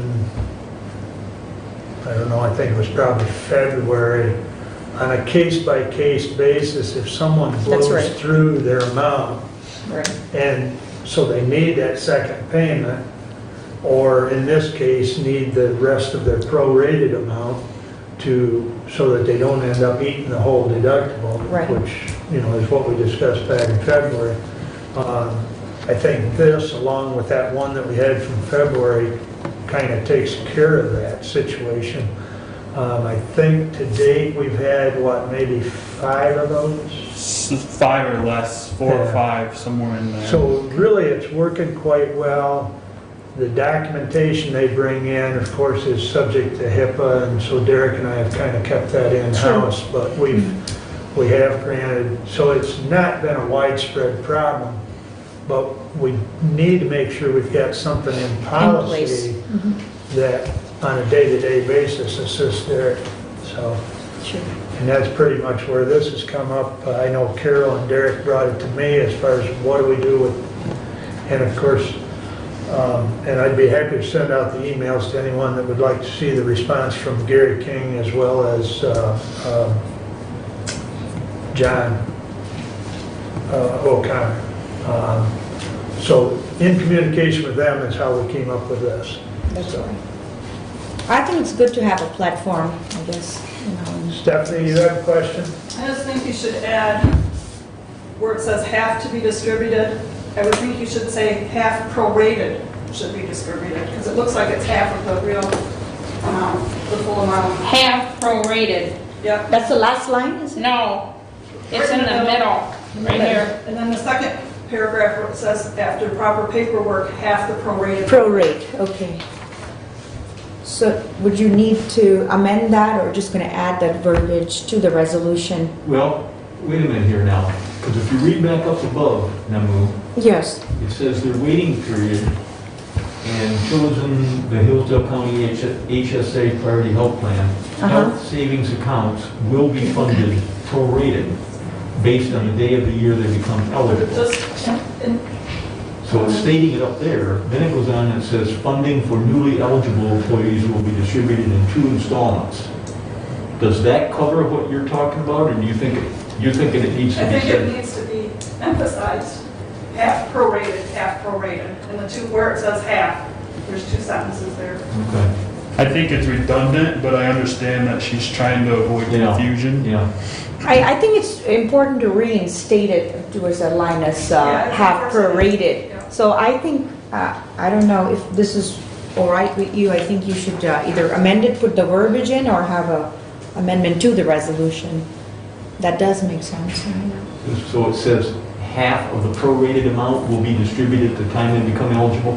That's right, Okay. And then after the next sentence right below it, again, half prorated. half prorated. So you're suggesting it be inserted twice? Yes, Okay. That's right. by both of those halves. I think I agree with Derek. It's a little redundant, but yet it does stay consistent then. And it perhaps does, We're stressing on that, Yeah. right. keeps it maybe a little less confusing. And if you do go down, Mr. Chairman, the last sentence is furthermore, employees who require use of their HSA in excess of the pro rata amount they received. So it does put it in there, what Stephanie and Namu were saying about putting it up above, so. I guess I'm fine with that, Derek. It's up to you I guys. think it fits. I mean, well, you put the effort into writing it. I mean, I understand what Stephanie's saying. Yeah. And what Namu's saying, all it is saying it again. So now you're gonna say it 4 times. Yeah, there's no harm in putting it in there. Right. There's no harm in putting it in there. If you just want to add the wording rather than changing the entire, but yeah, I think if it's not too much of a difficulty. Probably just for add the it. sake of Jody and record keeping and tracking, we need to make an amendment, and then we'll vote on the amendment. and Sounds so good. on. So I need someone to make that amendment. I move that we approve as amended. Well, No. what's the amendment? The amendment is we're inserting the pro rata.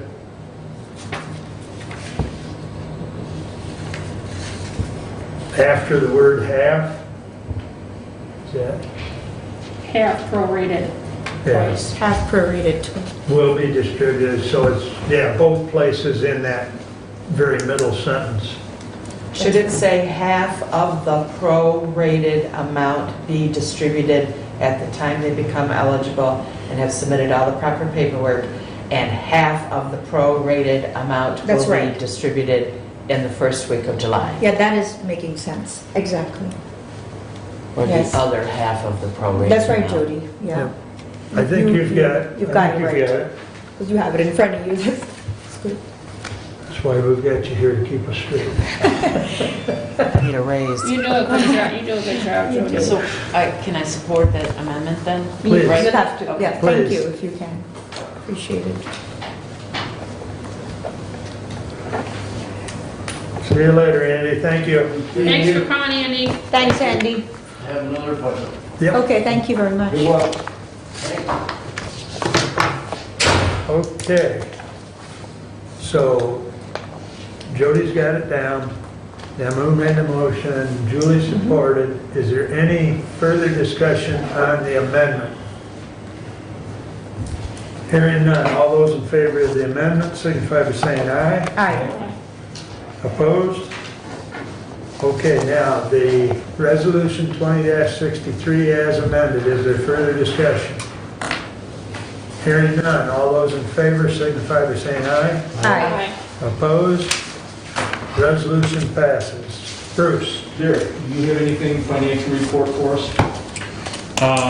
Just tell you we're making progress on the audit. I did send out that we got the extension for the audit until July 31st is when it is due. The last 2 weeks, I think we made a lot of progress. I'm hoping to see if Anderson Tackman can get down here in the next week or two so that we have time to start working on the financial statements, because that's a pretty big chunk of effort that it takes to complete those. Right, right. Okay. I just had a quick question, Mr. Chairman, for Derek, Go ahead. if I may. So in regard to the audit, my question was, are you going to have it, or is it in progress right now? Are you going to have him come over at some point, or you still continue to do it virtually? I'm sending everything I can virtually Okay, right now, got but it. they will have to have an on-site visit They at some will? point. Do you have a set time? We don't yet. I'm Okay. hoping that in the next Okay. week or two, we can get them down here. Right, But a lot of that will depend on how comfortable they are to come in here. to come in here. I don't know what their company policies are right Sure, now. absolutely. But we have right now until July 31st to complete everything. Right. Can you haven't put together a financial report for us on each line item like you do For May, through May? no, but I can do one through June at the next meeting. Can you do through May and just send it Yeah, out to yep, us I can do that too. during the next day or two so that everybody can see it? Yep. Okay. Okay, I have a question. Go ahead. I understand you're extending the audit and you have to have everything by July 31st. Now, how does that affect, when are we going to start working on the budget? After he gets done with the audit? Normally, we start in July. I know that, but I We just won't have to wondered, do the audit. you don't have to worry about that, okay? We can begin. We'll start working on the budget in July. Okay. Oh, very quiet, remember, can you give Broadspire a call and get some sense from them where we're at with the deputy? In terms of medical bills and what they anticipate still to come. Now, we got 68,000, I think something like that, bills through here a couple weeks ago. And we got the money set aside for it, but I just want to get a sense of where we're at with them. Yep. And what they expect to be coming down the road. Okay. So there's hopefully no surprises unless they're good ones. Okay? Yes, sir. All right. And Mr. Chairman, the last thing I forgot to mention, but I handed out, I told you that I handed these things out to the various department heads as far as capital projects that they wanted to see done. I got back from the jail today, I've got several projects, and I got back from Marty Taylor that he has none. I've got one more at home that came from Circuit Court Okay. about the ceiling. So they're starting to come back in, and that's good. And I asked them to get them back in again by the end of July, so that we'll have kind of a compendium of them, and then Ruth and I will sit down and go through them and see if we have any money in the budget for next year and go from there. I did talk to, have you talked to Bambi about registered deeds, the money's coming in there? About the general fund revenue generated in the Yeah. office? No, I haven't. Okay, she seemed to think, I talked to her a little bit, and she seemed to think that she wasn't gonna get hit that hard this year. She said there's a lot of refinancing going on, because interest rates are so low. Right. So, there might be a lot of things filed in that regard, and she didn't seem to think it would be too bad. And the courts, when we looked at that, the courts really weren't too far off, were they, from what? District court was down a little bit, but I think they're starting to get back up to the level that we expect. Yeah, but it was only like $4,000 they were down from what we had projected with the budget. So it wasn't a huge amount of money. I mean, they take in what, maybe 160,000 a year? Yeah. So the 4,000 is not a huge amount. Right. We haven't heard anything from the state on revenue sharing, but, so, I think we're gonna be in reasonably good shape through all this. We're going to be okay, yeah, Yeah, I think we will. One day at a time. yeah. As long as we're just frugal and watch everything and so on. And- Right. And we're probably gonna see some savings at the jail with food and Right. medical The costs. population, because the numbers have been meals down so much. So also. hopefully that'll, That'll help offset. Yeah, there's some natural savings from not working. Like, like conferences and mileage and gas. Right. I mean, those don't make up large chunks of our budget by any means, but those will go towards, offsetting some loss of revenue. Not sure to what and degree. we've loaned the county car to probation officers in probate court. They're using them for a month. They've been using them for a few months now. What we did was, when Doug got his new vehicle at emergency management, he had an old Crown Vic that he was gonna just get rid of, which still runs. So we said to the probate court, why don't you use this on a trial basis for your juvenile officers? They run kids back and forth here and there. And the probate court has like a, I don't know, $12,000 mileage budget or something like that.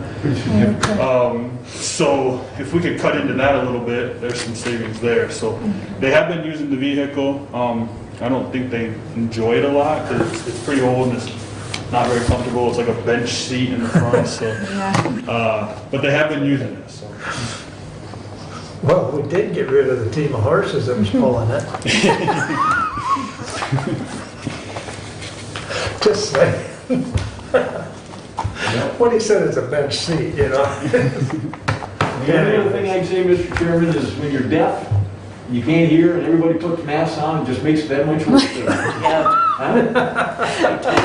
I will concur. You just nod your head even if you don't have a clue what's going on. All right. Thank you, Derek. Thanks, Well, Derek. I just want to thank Derek for all the efforts that he's taken, and I really do appreciate, like a doctor with a shrapnel, like, to call you that. So thank you so much. Thank you. Appreciate it. All I right. just had a quick question for Bruce? Mr. Caswell here, Go ahead. Mr. Chairman. And so, in regard with the head, I'll talk loud. So, so in regards with all the departments ahead, were you able to get some capital improvement plan projects that the sheriff department has or does not That's have? what's coming in. Oh, it's coming in, or you already have it? Right. Okay. I gave Okay, you just till want to know. July 30th to do it. Oh, okay, and they gave it to you a little bit ahead of time? Great, thank Right. you, appreciate it, appreciate it. Yeah, and along that lines, I talked to the Judge Bianchi the other day, and she's preparing hers, which a lot of hers will be concerns with the youth home, and I think I may have mentioned that to you, but that'll be forthcoming, Okay. so. All right.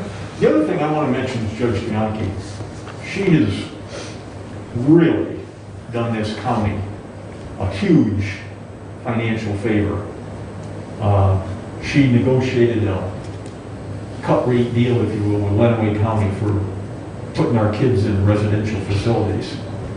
And we had to send a kid up to Calhoun County and it was $140 a day to put this kid in this particular residential facility, which is not uncommon at all. It could be that or more. We're getting over in Nottaway County, we're getting a lot of kids put in over there, and I figured it out this past month, and it was $55 a day Nice. instead of 140. So she has really done a nice job. Now, she's warned me that this might not continue. It's coming up, and it may be increased. She did have it for $10,000 a month. Now she's got it for $16,750. Even if it goes up to 20 or 25,000, it's still a heck of a lot cheaper than $140 a day. That's right, yeah. So she's done a really good job in that regard. She's a very financially responsible person. I agree, yes. That's right. It's She's, just Lenawee County or just also She's just as Jackson? good as Judge Smith. It's Maurice Spears Right. facility down there. It's almost right across the road from the airport down there to Adrian. Okay, got And it. It's a good facility and it's worked well for us. Right. So, but, okay, anything else? Nope. All right, Ruth, you're up. Okay, so what happened is Michigan State Extension District 12 Advisory Council had a meeting last week. It lasted about an hour. Now, usually in the summertime, we will go someplace like the gardens or wherever, but we did it on Zoom, okay?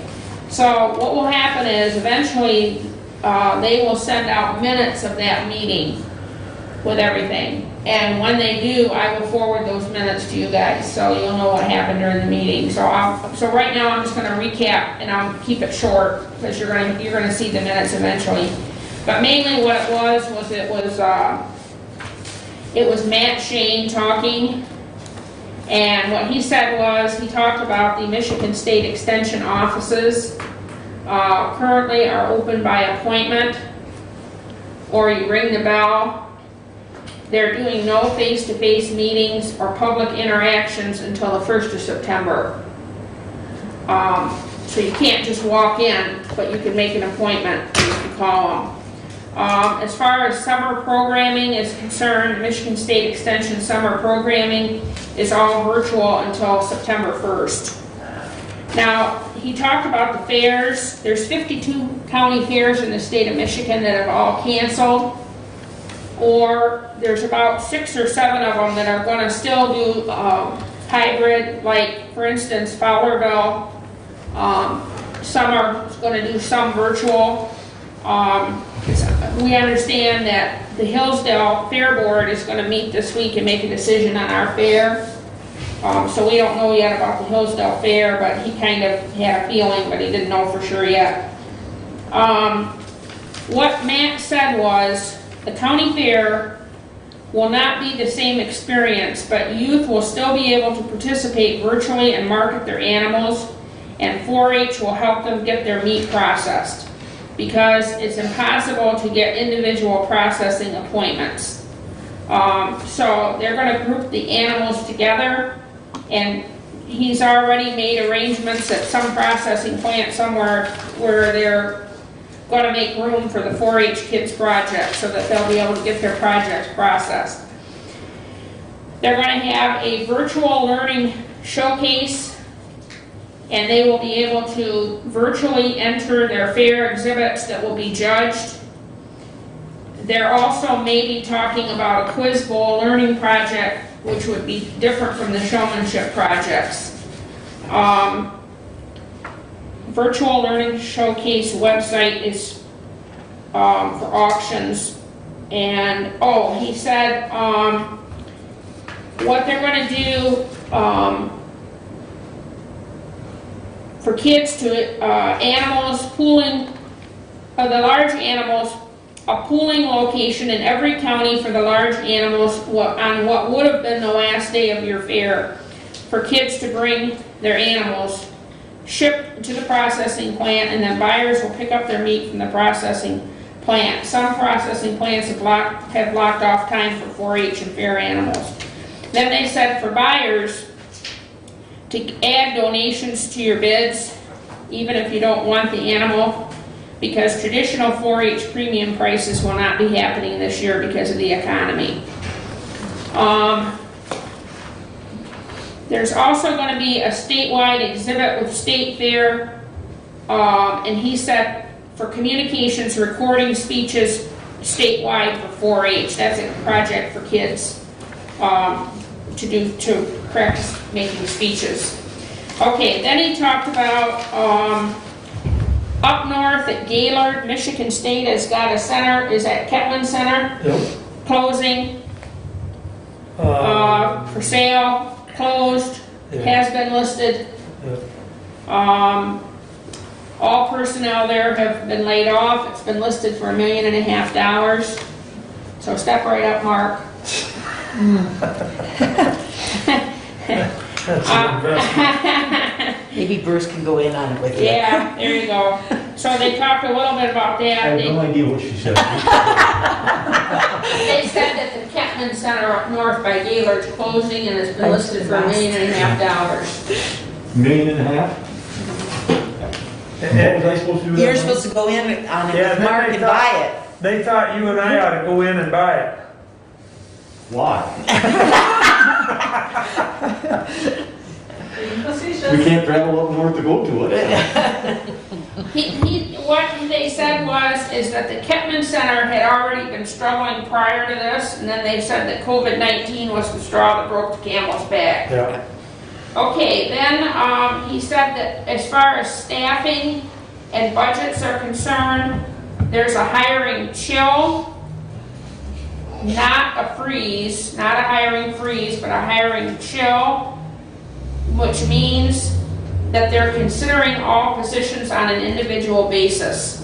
And so Jeannie Nichols' position Jeannie Nichols was the nutrition lady at Hillsdale, and she retired. Her position is being postponed. It's just on hold right now. They're not going to hire anybody right now for it. They're holding off on that. And then he talked about the counties, and he talked about elections and how some commissioners are going to be changing with the elections. He talked about the budget process, expecting cuts. And then he talked about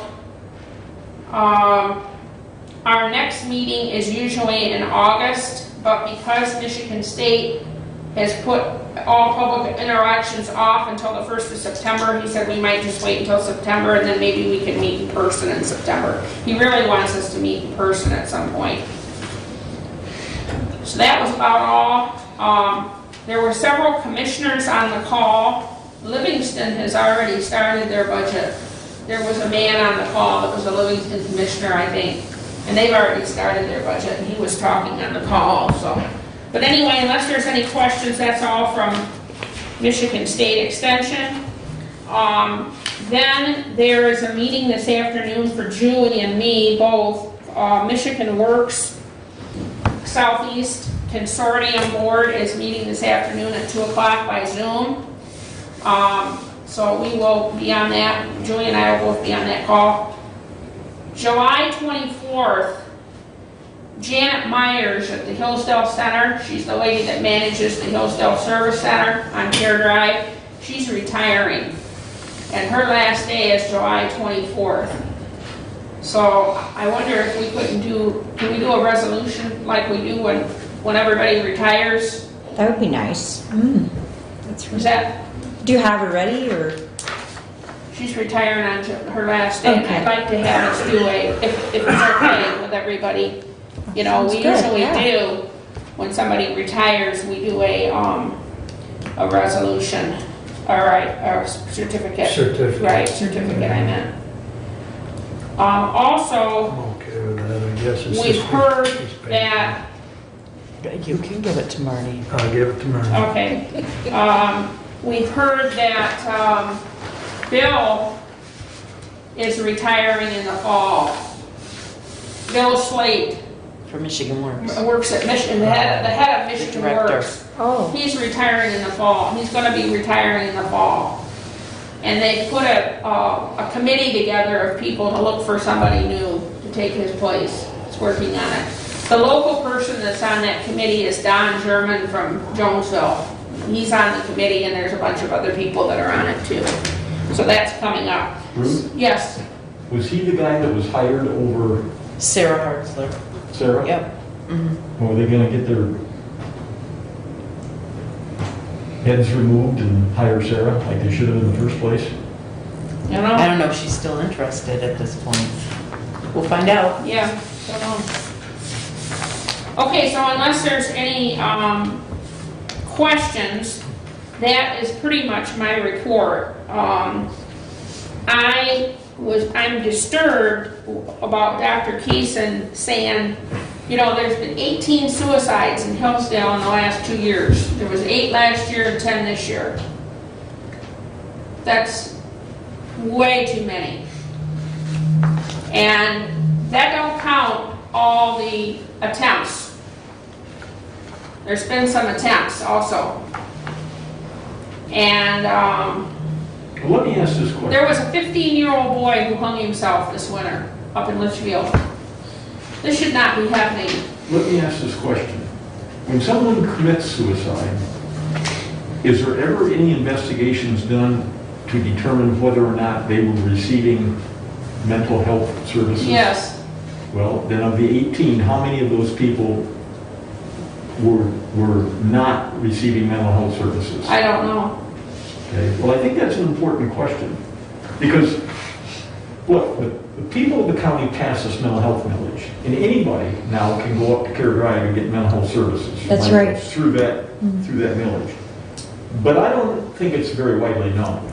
I think you're right about I that. think that there needs to be a lot more, and I said this at the Lifeways meeting, and I told Mary Beth, I said, you need to go to each school and make the school boards and all the administrators. I said, you can't just talk to a superintendent, that's not enough. You gotta talk to everybody and make them aware, and quite frankly, the teaching staff, and make them aware that these services are available. And then if they see a kid that's struggling and having problems, okay, they'll know what to do, they know where to send them.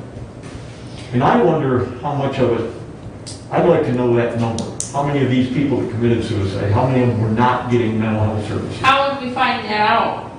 Well, that's the reason I asked the question, do they track it? If we're not tracking it, then we should start tracking it. And I should have asked that of, what's his name, when he was here, to ask that question. It should be on the form. One thing I want to ask Jody is, Jody has been giving me the death certificates because we're trying to start a survivors group in Hillsdale County. But the thing is I feel like I'm bugging Jody because in the clerk's office, they're really, really busy and Jody has a lot of things to do. And I feel like I'm bugging her. So I called Dr. Keeson's office to try to get the death certificates from them so that I wouldn't have to keep bugging Jody all the time. And they said, you need to get it from your clerk. So I wonder if we can work out a way. I want to do what is easiest for you, which might be nothing because it's a burden for you to do something else. I was just thinking if we could do them by the quarter or however you think is easier for you so that I just don't have to keep, I hate asking you for them because I know you're busy. If we could do them by the quarter or whatever it works for you. You think about that. And if I may add something, Madam Commissioner, I just wanted to add one thing, not that I wanted to interrupt. Now, reflecting with that is this department, the committee of the MEI has been very transparent and retrieving any of the death certificates shouldn't be a problem. It is actually not. In fact, they have been more than willing to do so. And if you want to do it quarterly, they can send it over the clerk's office, and they do that very regularly with the annual report and stuff, if you recall. So that is something. I've called Sarah. Who's the coordinator? Right. Sarah is really, really good. She is. Sarah is very good. Absolutely. And I have called her several times over there, and she's great. I have no problems with Sarah. Actually,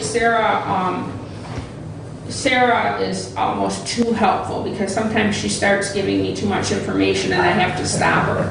But anyways, I've talked to her about this and I said, I need those death certificates. And she said, you need to get them from your clerk. That's what Right, you it's have to get because they're not the confirmed. medical examiner's death certificates. Right. They are the county's, each individual county's. That's right, death and certificate. that is something that can be sent to the clerks on a quarterly basis if you want or whatever, and the coordinator, no, I she's the have, coordinator. I have them. Yeah. The yeah. death certificates come in and I Okay, have them. okay. For me, it's just a matter of remembering to look at them and Oh, see which ones are absolutely. suicide or not. Correct, correct. And if I have a Right. pending, what it And of comes course, back with your as. time frame, of course, you know.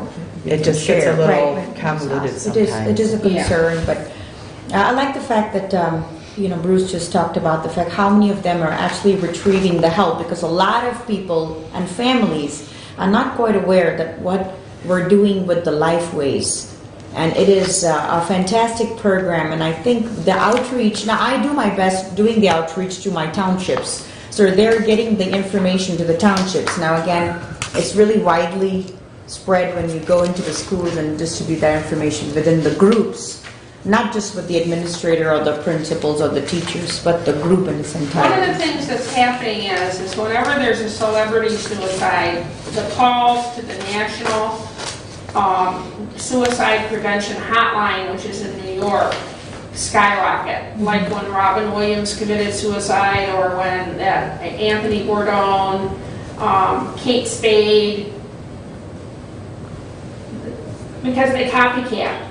About 100 people committed suicide because they copycatted off Robin Williams. That was like their idol or their big celebrity that they loved, and they watched all his movies and everything. And so when he did it, then they did it. It's things like this. There was just a celebrity yesterday that jumped off the Century Building in Los Angeles. Really? Yes, Oh, I did not he see jumped that. off the Century Building in Los Angeles because he didn't like being isolated during quarantine. The isolation and quarantine was driving him crazy. And so he jumped and killed himself yesterday. It's all over the news. I did So not we see can't that. have stuff like this. I don't know. No matter what we do, that's one of the problems with suicide prevention is no matter how hard we work, there's always going to be suicide. You can't stop it, you know. Yeah, but by the same token, no matter how hard a surgeon works, there's always going to be people die from cancer.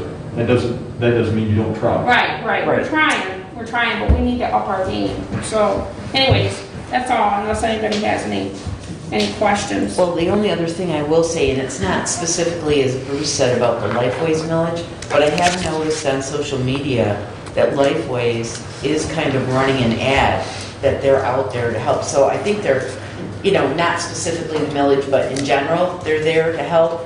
And so I think they're trying to get the message out, but I think it would be helpful if we, when we're in our townships and cities and so forth, Yeah. if we keep mentioning, That's you know, right. that, hey, these services, we're paying for this with the millage dollars, and they are available to our constituents. And That's so, I've done it before, but That's I'll try right. to do Yeah. a better job of It's myself. a matter of getting that out. outreach. Yeah. Right, absolutely. So, Which, you're right, they're doing that. But unfortunately, people don't listen until they have a need. Yeah, that's true. And- Sad, but true. Kids, in particular, aren't going to listen to ads. There's got teachers and coaches and administrators that work with those kids every day. They've got to know what they can do to help those kids. Get the Where to message send out. them. And they're the ones that need to be addressed directly. That's right. And so and we always like to think it's going to be somebody else's family, not ours. It's true. But that doesn't happen. Thank you. Okay. Commissioner Carroll, that brings us up to you. No, thank you, Mr. Chairman. So, yes, all the townships within District 5, we have been very busy, and so have the committees been that I serve as liaison, and, you know, it's always a privilege going to these townships, and it's just, like we just discussed a while back, that it's a matter of outreach. Talking about the programs that we have in place for our townships and what exactly our committees do for all our townships is phenomenal. And I'm truly humbled with all of these committees. So let me just begin with Like I said, we've had a very busy couple of good weeks. A couple of my townships had their meeting. One was Wright Township. We also did meet with the Somerset Township, and they have been busy as it relates with their master plan. One of the townships is busy doing the last leg of their master plan, which is the Somerset Planning Commission. And they're going to be meeting today for a public hearing, and I look forward to that because I'm also a planning commissioner with the Somerset Township. So we'll look forward for this evening. And a couple of other information in regards with the townships. They have been busy because everybody is dealing with budget that's been cut. So they're working on the 3 mills reduced, and so they're working with that. So far, the townships that I have been serving, they have been meticulously, very profoundly good with their financial work frame. So I take pride with working with townships that really are conservative, but also looking forward, working with our taxpayers very closely. So that is really good. So we're looking forward for a good year, I'd like to say. The committee I was recently at a board meeting was June 17. That was the 911 Central Dispatch. We met fairly good number. We met for the very first time regularly, set apart, 6 feet apart, everybody. And so we had a good meeting. A lot of things were discussed about that. If you do recall, we had that storm on June 10th, pretty bad. And so the 911 Central Dispatch, they were pretty active, in fact, very overwhelmed, so overwhelmed that most of the calls were getting diverted to Jackson County. And the questions were asked, was there anything to do with the staff limited or whatever? That wasn't the case, it was just overwhelming due to the storm. They did talk a little bit about the Frontier Communication that has filed for bankruptcy. And the 911 Central Dispatch is working with that framework, although they felt they're moving forward with that information. A lot of things have helped them and some have not. A couple of things the 911 Central Dispatch have gone ahead and done that they have very good working relationship with the Jackson County. And I don't know if we discussed this last time, but it was brought to our notification that they have a memorandum of understanding now called an MOU between the Jackson County Central Dispatch and the Hillsdale County Central Dispatch and the Lenawee County Central Dispatch, and all the three parties have that together. And so that was a little bit something in discussion. What it does exactly is just a little bit of framework to tell you what it does is the purpose of this MOU, which is the Memorandum of Understanding, is just to establish the terms and conditions in which each county dispatch center they can act as a backup center. Like I just talked about that storm we had on June 10th, pretty phenomenal storm we had. I don't know if all of you did witness that, but it was pretty bad where I am at Somerset Center. And so any which way, the purpose of this is that this is a backup center for the others. So each of them would be acting as a backup center. The Lenawee County, Hillsdale, and the Jackson County. And the center, until that center is fully operational, their primary or backup center, and once again able to handle their own traffic. So that's the purpose of this MEU, and I think it worked pretty well for us as Hillsdale County, because as you must know, our ETSB, or our 911 Central Dispatch, they have been doing their due diligence, whether we have storms or whatever. The backup has really helped, and when we do get overwhelmed, we have the other centers picking up the calls. A couple of other things, they have put in place a reviewing of all their rules, and just basically their rules and they've reviewed them. So they have rules of procedure that they've put in place. And it's really nice because, again, the purpose of having our ETSB board review their rules of procedure, and I participated with their board working on this a little bit, that they provide a general oversight to work in conjunction with the management or the staff. And what it does is it provides a more efficient and effective way, if you will, routing of critical public safety services. So, and I take pride chairing the public safety and judiciary. So this is really remarkable when they review and put things in place. So it's really nice, something in written. And these services, they're in really courteous and professional manner to the citizens of our county, Hillsdale County. So really, again, something to be proud of. So they have, again, they're doing a little bit of new hiring program as well, training program, which is in progress. for part-time dispatchers. So, and if you do know, pass the word. If anybody are looking for jobs as part-time dispatchers, 911 Central Dispatch always is in need of folks who can give them some time working. It's a highly calling job, if I may, but really something that if you want to get involved and be educated, why not serve in Hillsdale County? So that was something we talked a little bit about at the board meeting, and a couple of new chairs were nominated. So Chief Lance, he's the chair for the ETSB, and we have Steve Scherer as the vice chair. Just wanted to throw that information out there. Sheriff's Department, nothing new. Every month I'll bring you back the activity report. Reports will come for the month of June, and I will share that with you next month. And they have been operating obviously low-key. Inmate meals and inmate population has been considerably less considering the situation that we're in right now with the COVID-19. So How that's many, been how great. many inmates? This time they had I will be bringing back the activity report. We don't have the activity, every month I share the activity reports is the same as last month what was provided to you, and I can give you that. It was 40 some. Yeah, they're still, The numbers are small, still the numbers They are. did early release and let a lot of them out because of Yeah. COVID. That's right, due to the COVID-19. Right. So, and the exact numbers I'll bring into you, Okay. the emergency call versus non-emergency, how many inmate meals in the month of June, whatever that happened, that activity report I'll receive in July. I usually get it maybe today or maybe tomorrow. Sorry, Bruce, yes? Which leads me to observe that we've reduced the inmate population from, what was it, 70, 72, down to 42. And correct me if I'm wrong. That is correct numbers, that's The world right. has not come to an end.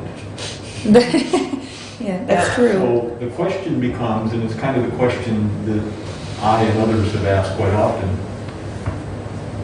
the system that we had set up appears that maybe more people were going to jail than needed to go to jail, that they could be handled outside of jail. Now, to the credit of the courts, there's a lot more, what do they call them?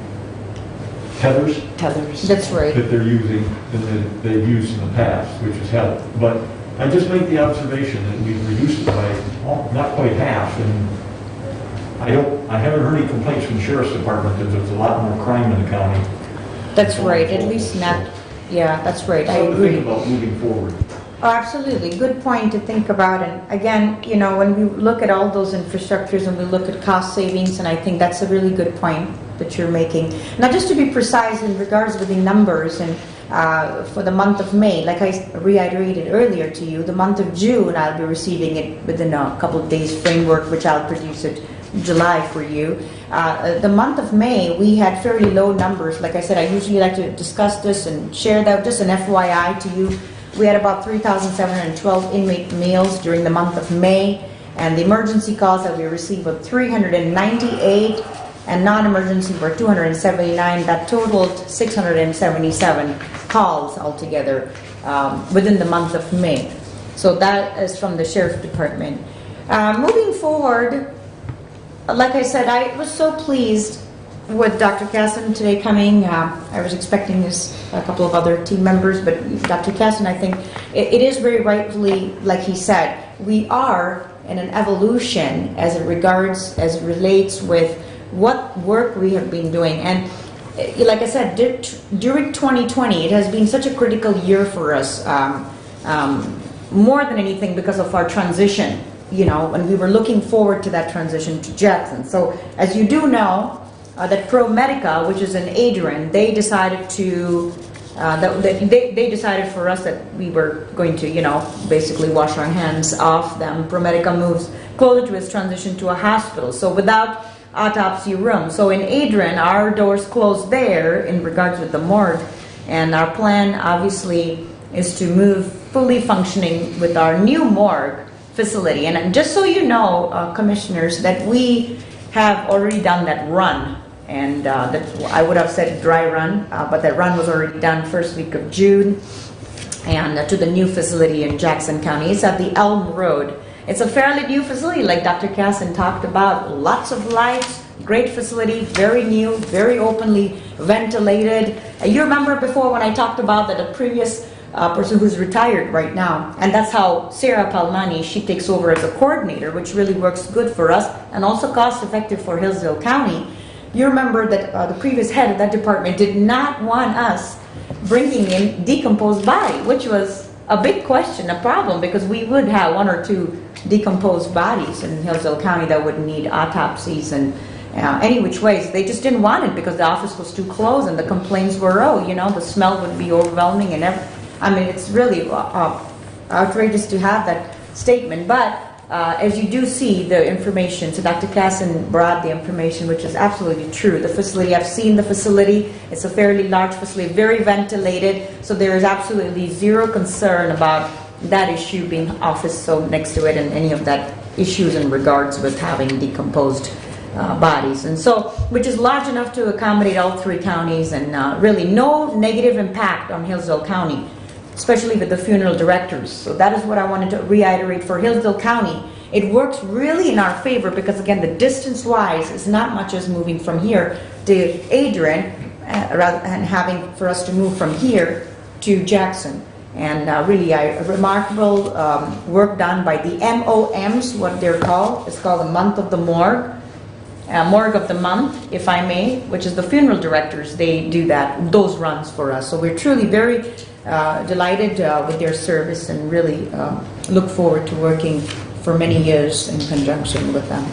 So with that, I would like to conclude my reports. If there are any questions. Yes. Planning Commission meeting, Yes. what happened? So thank you for that. So we had our County Planning Commission meeting that was held last Monday, and we actually, everybody board met here. Some of us were available virtually, and so we're going section by section, commissioners, right now with our ordinances, our master plan. And the good part of everything is when we're going section by section, so we're doing the first 2 sections right now with the County Planning Commission, and not to forget to mention, reiterating wordings which are really important as county planning commissioners. What we do is we don't go ahead and have them do so and so, as in have them as in the townships, like you ought to do this. So the wordings, what we're trying to reiterate, really good challenging words were brought in that we promote, whether we're promoting utility or we're promoting certain importance to the township, or in they bringing in changes, whether, like I said, whether in regards with the utility programs or with the township making any changes. So again, those wordings are important. So as County Planning Commission, when we bring in this, we're bringing in a lot of what the township themselves have gone ahead and adopted, rather than we versus adapting, than we versus promoting. So you know what I mean? Because most of the townships that they have worked really hard on getting their ordinance in place. So one township, which is Pittsburgh Township, they don't operate electronically, if I may. So they bring in hard copies, and then Equalization or Tim Jackson goes ahead and puts it onto the website, and they're doing a lot of update as it relates to different township. What they're working on is marijuana updates, solar, windmill. So these are the 3, because these all 3 came and they were legalized by the state. So townships go ahead and then they bring in whatever they've adopted, and moving forward. So we're working section by section. We're working on our County Planning Commission, our master plan, and so that has been a good progress. And we have a fairly good group. Okay. By the way, are all the seats filled now? just one seat we're looking for, which we would like to reflect it from the natural the conservation district area. The one that Shelby used to sit in? I am thinking that would be it, or yeah, I think so. That's right. So we're one position. And then it was Jason. It was Jason. It wasn't Mr. Beaker. It was Jason Wheeler. It was Jason Wheeler. Okay, so he resigned, right, because of a conflict of interest. I remember. So we're waiting for. We're looking specifically what the what is being required, and so that is still one. If you could broadcast it, outreach to your township, I'd be very, very grateful to you for that. And so all the other seats are filled in, and so that was a good discussion we had. So How is Kim Jackson working out as being the secretary? How is that working out? Do you think you really need her, and is she really doing a lot to help you guys out, or not really? no, with her framework, you see, Kim Jackson is once a week, she's there at the equalization. And the one thing that it is that she does the minutes, so she's the secretary, and but most of the legwork is done by the board members, so I'm going to leave it out to there with that statement. So Wow. it's been helpful, but at the same time, like sending in information as it relates. But like I said, not all townships operate electronically, so sending them hard copies and all of that. So that work is being done, because when you send letters to townships in regards to asking them to bringing in their or sending in whatever they've adopted, whether their master plan and their ordinances, that they need to refer to certain section numbers and all of that. So all those details she sends in.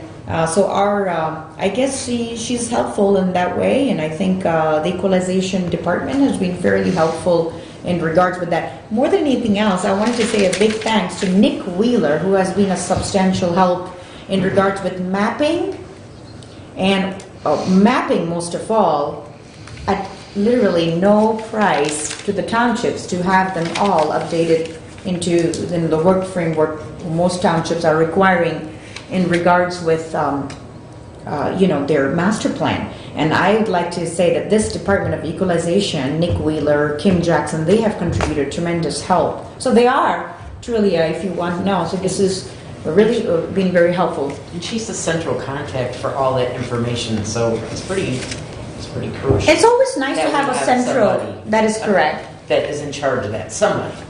So it's always nice to have that one point contact. So, and she's always available, and so is Nick Wheeler. But again, most people who have questions, they do shoot them an email, so and they do get an answer pretty fast. So she has played a critical So you're gonna meet role. every other month, are you gonna keep it at 1 o'clock?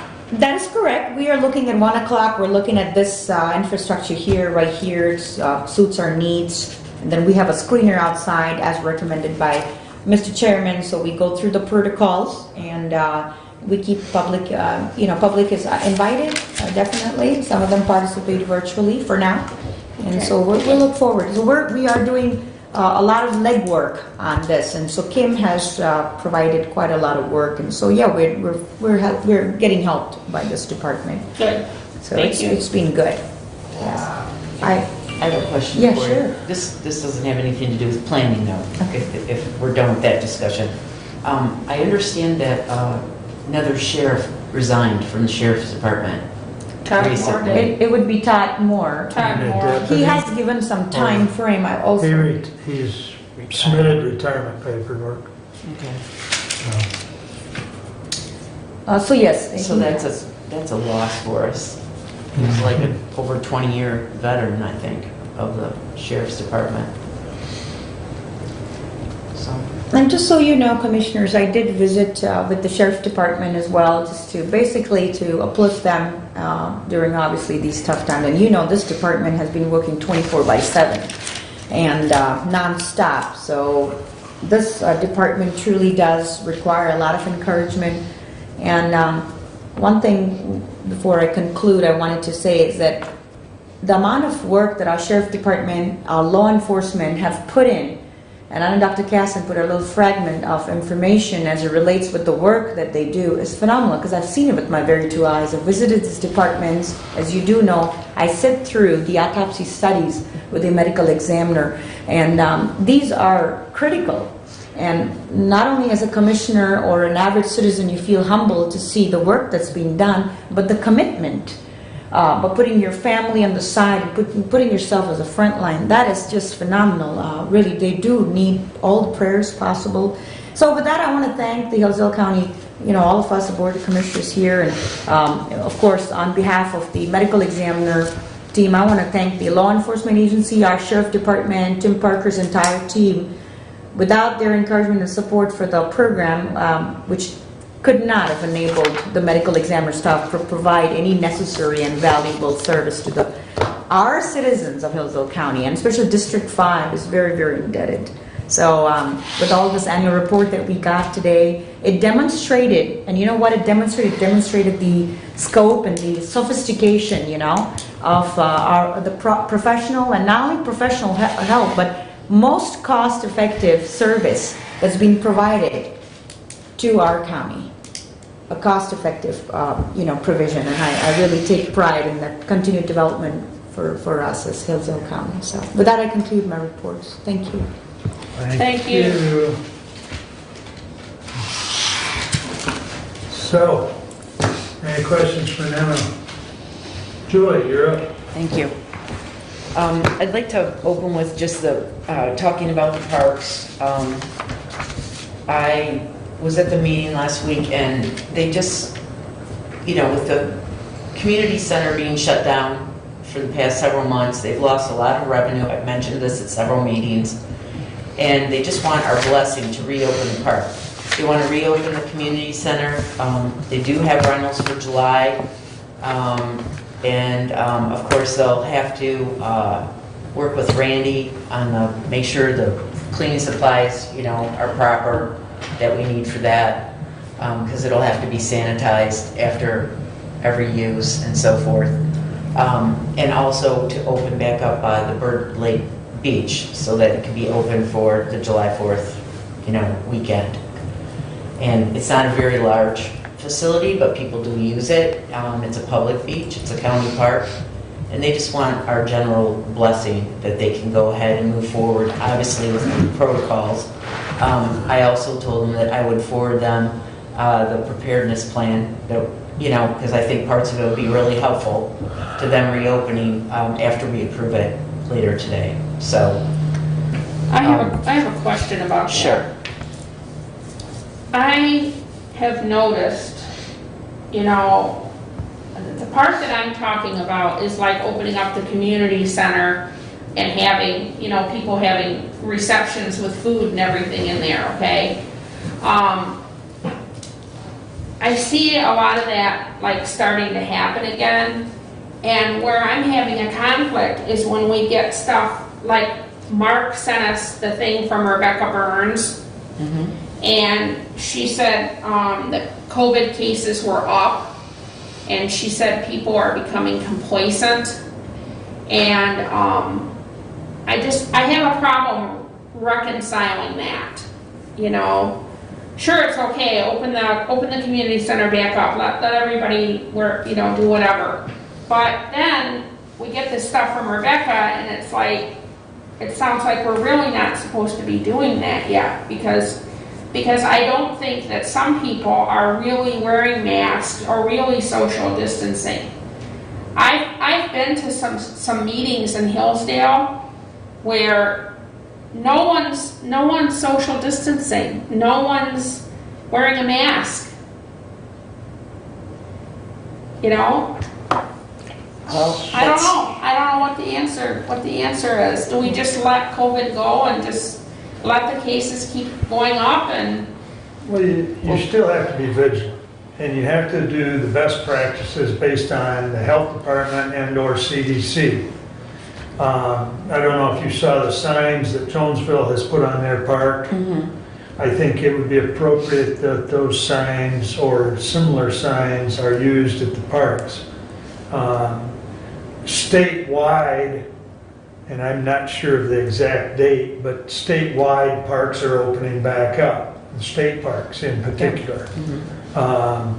And I know it's either this week or it's early next week or whatever the date was, but those parks will all be open with some guidance and recommendations. And I think, to your point, Ruth,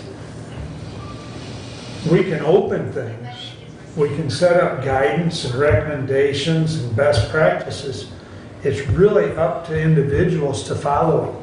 But if somebody goes to a birthday party at the community center, or a lot of people do, and then they get COVID-19, can they then come back on the county and we're held liable?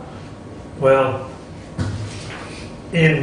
first of all, Bruce is right. We've got the preparedness plan.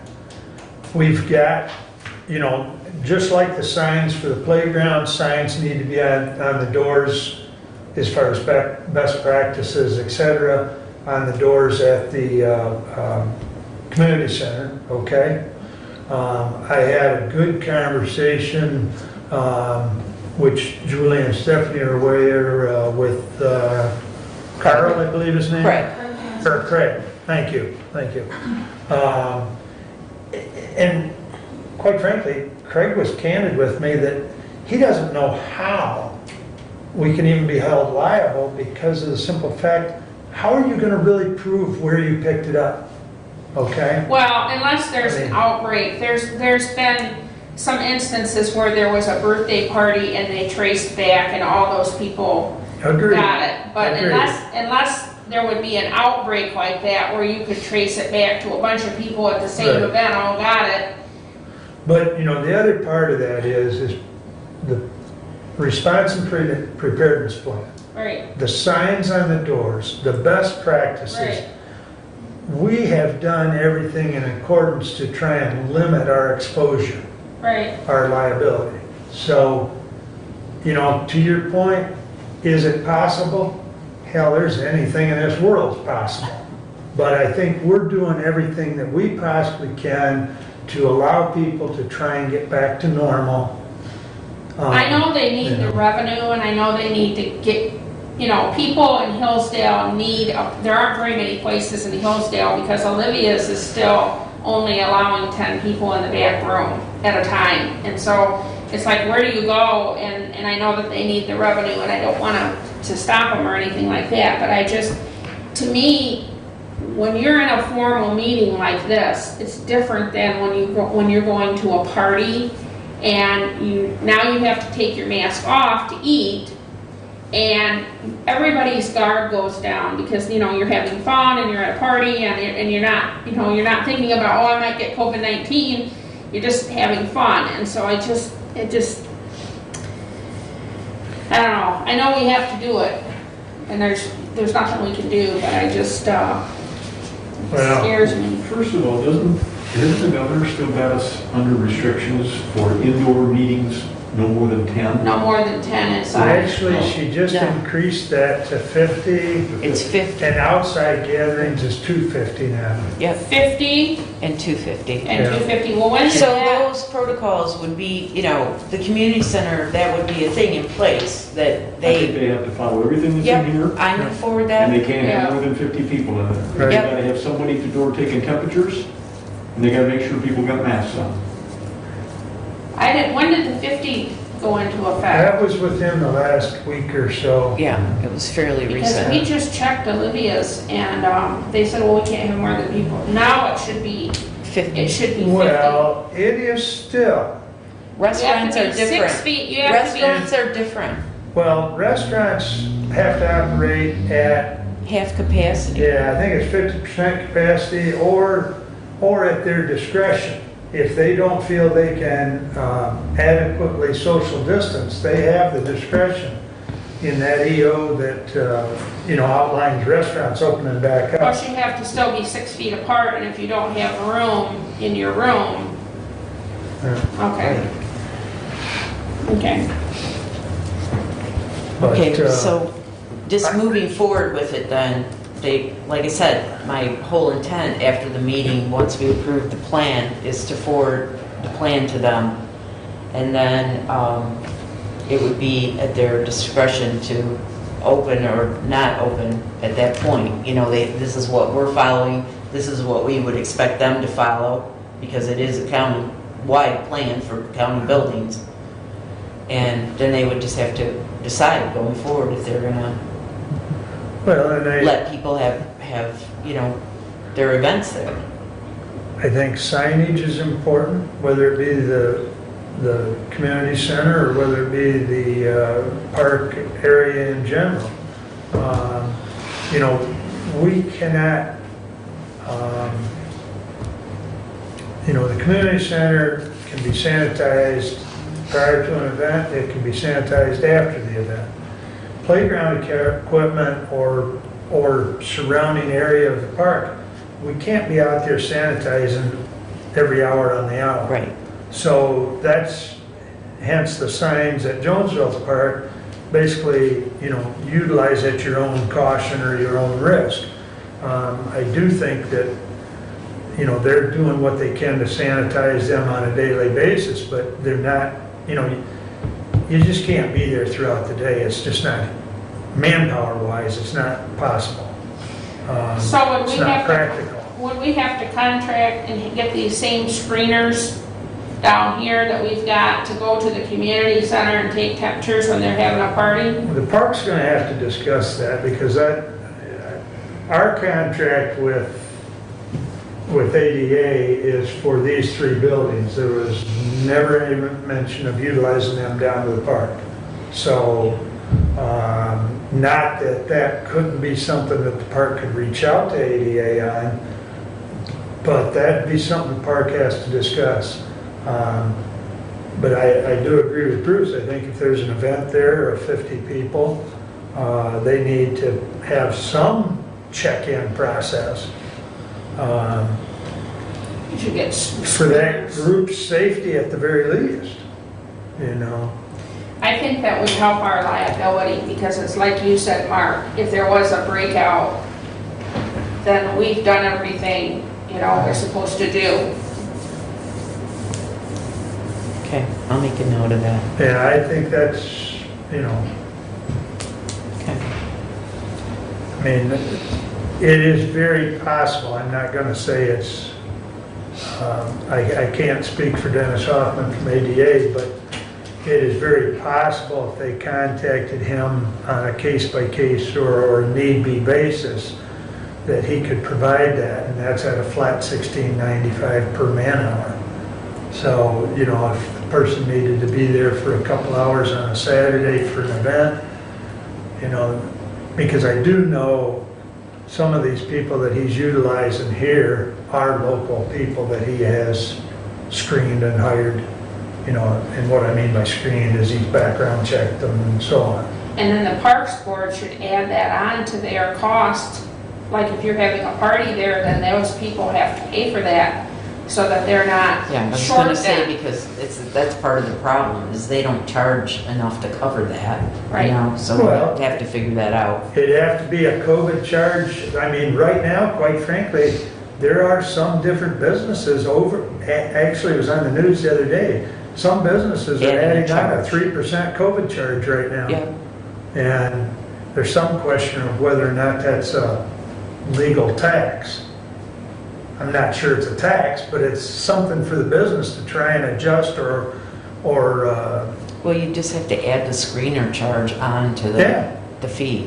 And if Exactly. the people don't want to pay it, then they just can't have their event there, I guess. Well, But at That's least how the it's people gonna have know to what be. they're paying for. They understand that. Yeah. Yeah, because when we made the charge, we set the fees, and there was, this wasn't necessary.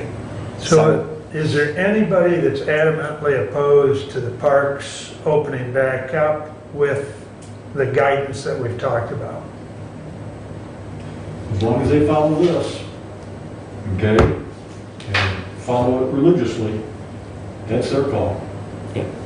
I'll bring it back. That's what I'm Okay. gonna do. I That's think the that's, plan. I think that's really what you were asking. Yes, okay, So- so then continuing on, Yep. I mentioned at a meeting before that the house, we replaced the roof here recently on it, the house at Lewis Emery Park, that there was the bathroom, there's a problem with the bathroom. So they got 3 quotes to fix it. The first quote is just to repair the floor and put in a new toilet. Because the problem is that the toilet has rotted out.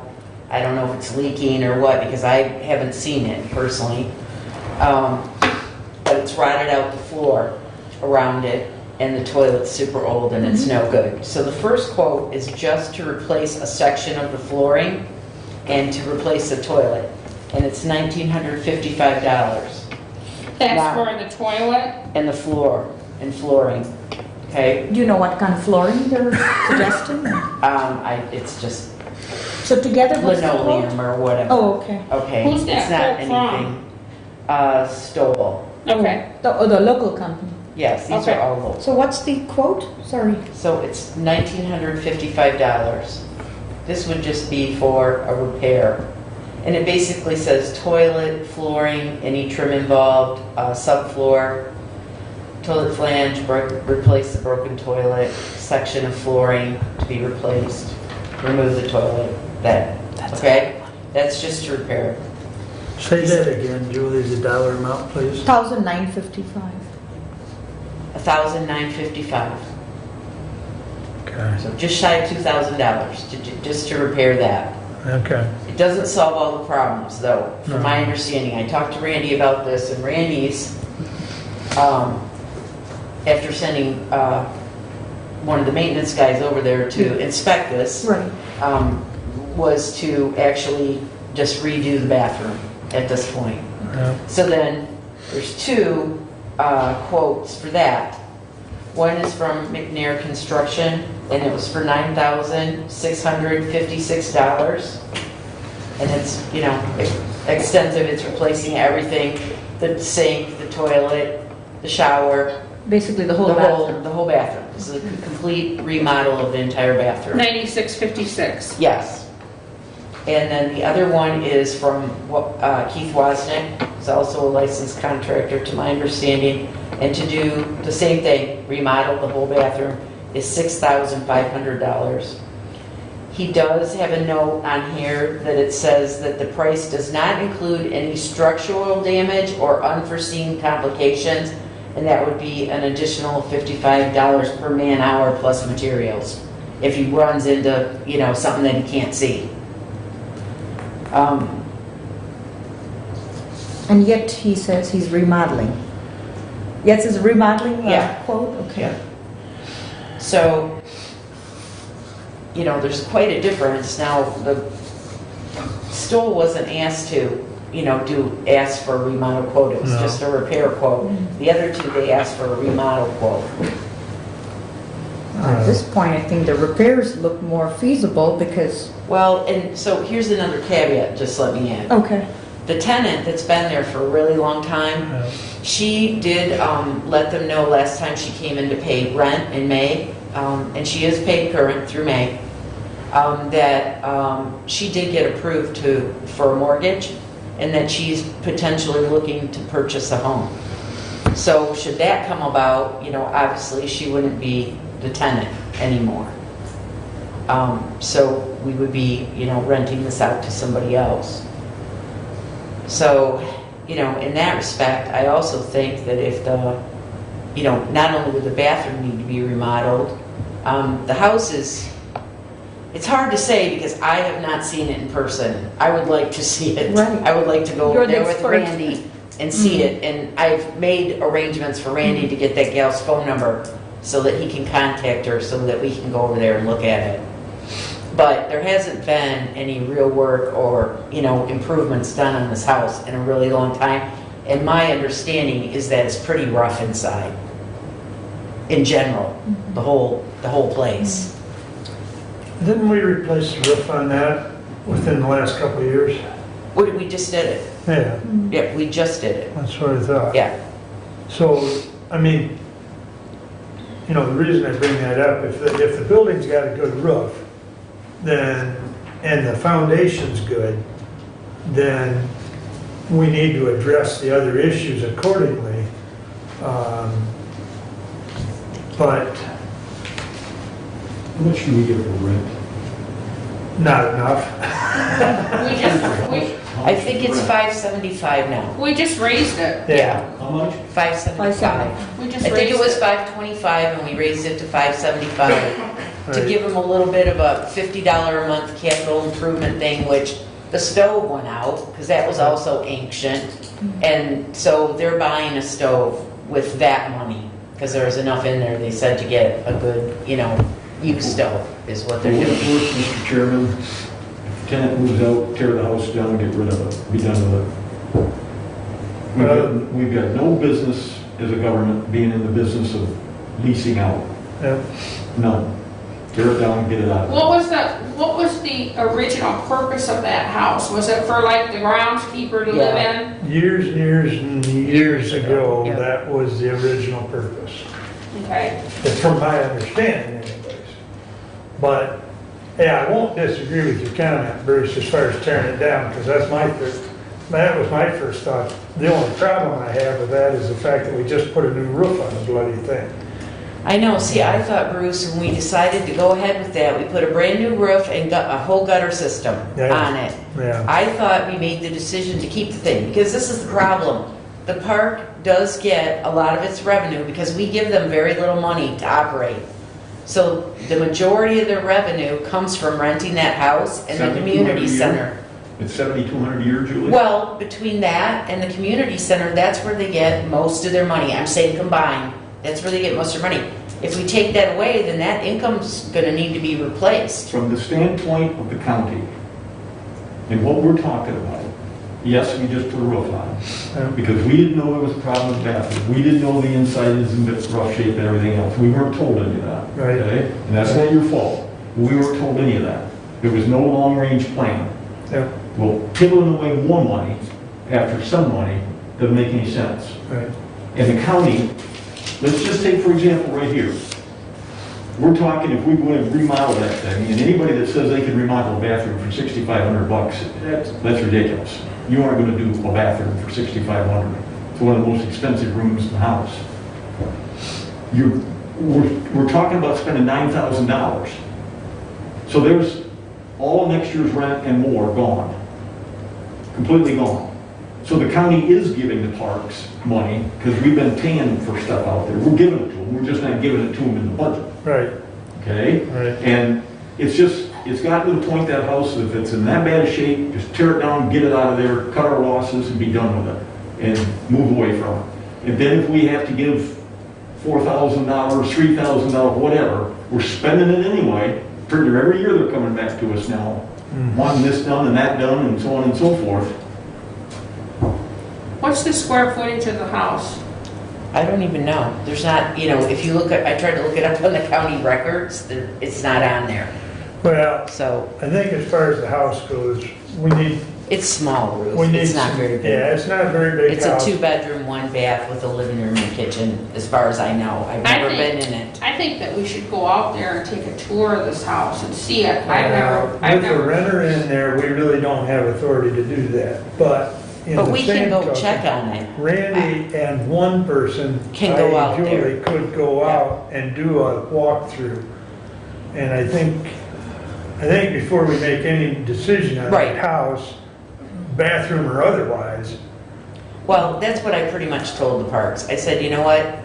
Randy and I have to be able to get in there because we have to be able to see it and know what we're really talking about here before we could ever make a decision, take some, to spend take some pictures. $10,000 to fix the bathroom. Take some pictures of it when you're out there. well, to Bruce's point, if we put 9,000 in now and then we put another, 9 or 10 in, it just becomes a money pit. It's going to be an ongoing process. In my opinion, Well, that's what I'm- forgive me if I'm wrong, I mean, as a government entity, the rent seems, what, $575? Well, I think that if it was fixed up, then we could get Right. much more than that, but it's not like we're gonna get $2,000. Not in Hillsdale County. What I'm You know. saying is, What what happened I'm, to the grants? Grants. They don't have anything to do I with don't this. think Ruth. Yeah. so I think it's going to be an ongoing pit if we were to, because the rent that we're charging is too less than the amount that we're gonna be spending to renovate the whole thing. A bathroom alone causing $96.56, that's something. And I personally, as a government entity, do we really want to get ourselves in this kind of a framework? It's just my thought. It's just taxpayers' dollar we're talking about, but in return, what's the revenue we're getting? Is it anywhere close to, in comparison to what work we're going to put in to fix, remodel, and everything? I'm just saying. I think what I personally would like to see, and forgive me if I'm incorrect or gone overboard, is I think take some pictures and maybe you are good because you are with the real estate, you know it. See what the issue is with that and where all our costs are going to go. But in my opinion, that's just my little statement that I wanted to make, that it's going to be a never-ending cost. If we're going to do the bathroom today, then it's going to be the kitchen next, and Right. the next thing, I we're gonna mean, be spending good it's- $50,000-$60,000, Over time. you know, Yeah. over time, right? Bring I us- mean, So let me Bring do us back that. some more I just info. wanted to bring this up because, you know, with someone living there, I mean, something might, small at least, might have to be done, you know. But, or otherwise, we could evict the person and, you know, have them out of there. But I think at this point, I'll get back with Randy, see if he's gotten a phone number, able to contact the lady. We'll get in there and I'll bring some more information back at the next meeting. Did the parks make on April 1st of every year, there's that deadline for the grant? There's one grant that Bruce had talked about that was a state grant that every year you had to do it on April 1st. Did they make that this year? No. Why not? Because you have to have a 5-year plan in place. There's lots of requirements. I brought Harmony and the gal from the DNR in who issues those grants and did a presentation and everything like late last fall. And they decided, you know, while the presenters were there, that we weren't going to be able to do that this year and that we needed to work on it this year for next year. Well, you know. Yeah, but they said that last year.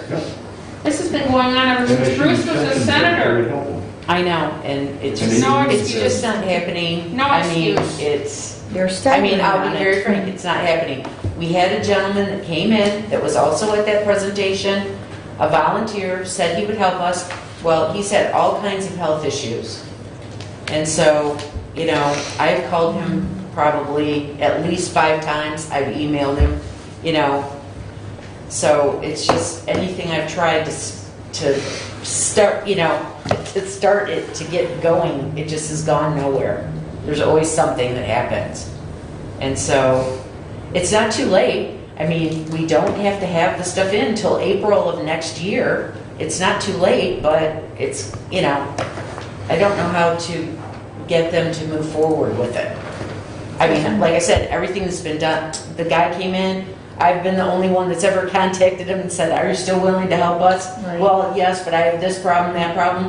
Then I brought Harmony and the DNR in there and they made a great presentation and then just nothing, you know, there's no follow-up. So I don't know. We're gonna get a new road commissioner. So that might help, you know, because Bill's retiring, so that might be helpful that we have a new person coming on, but. What do you think, Bruce?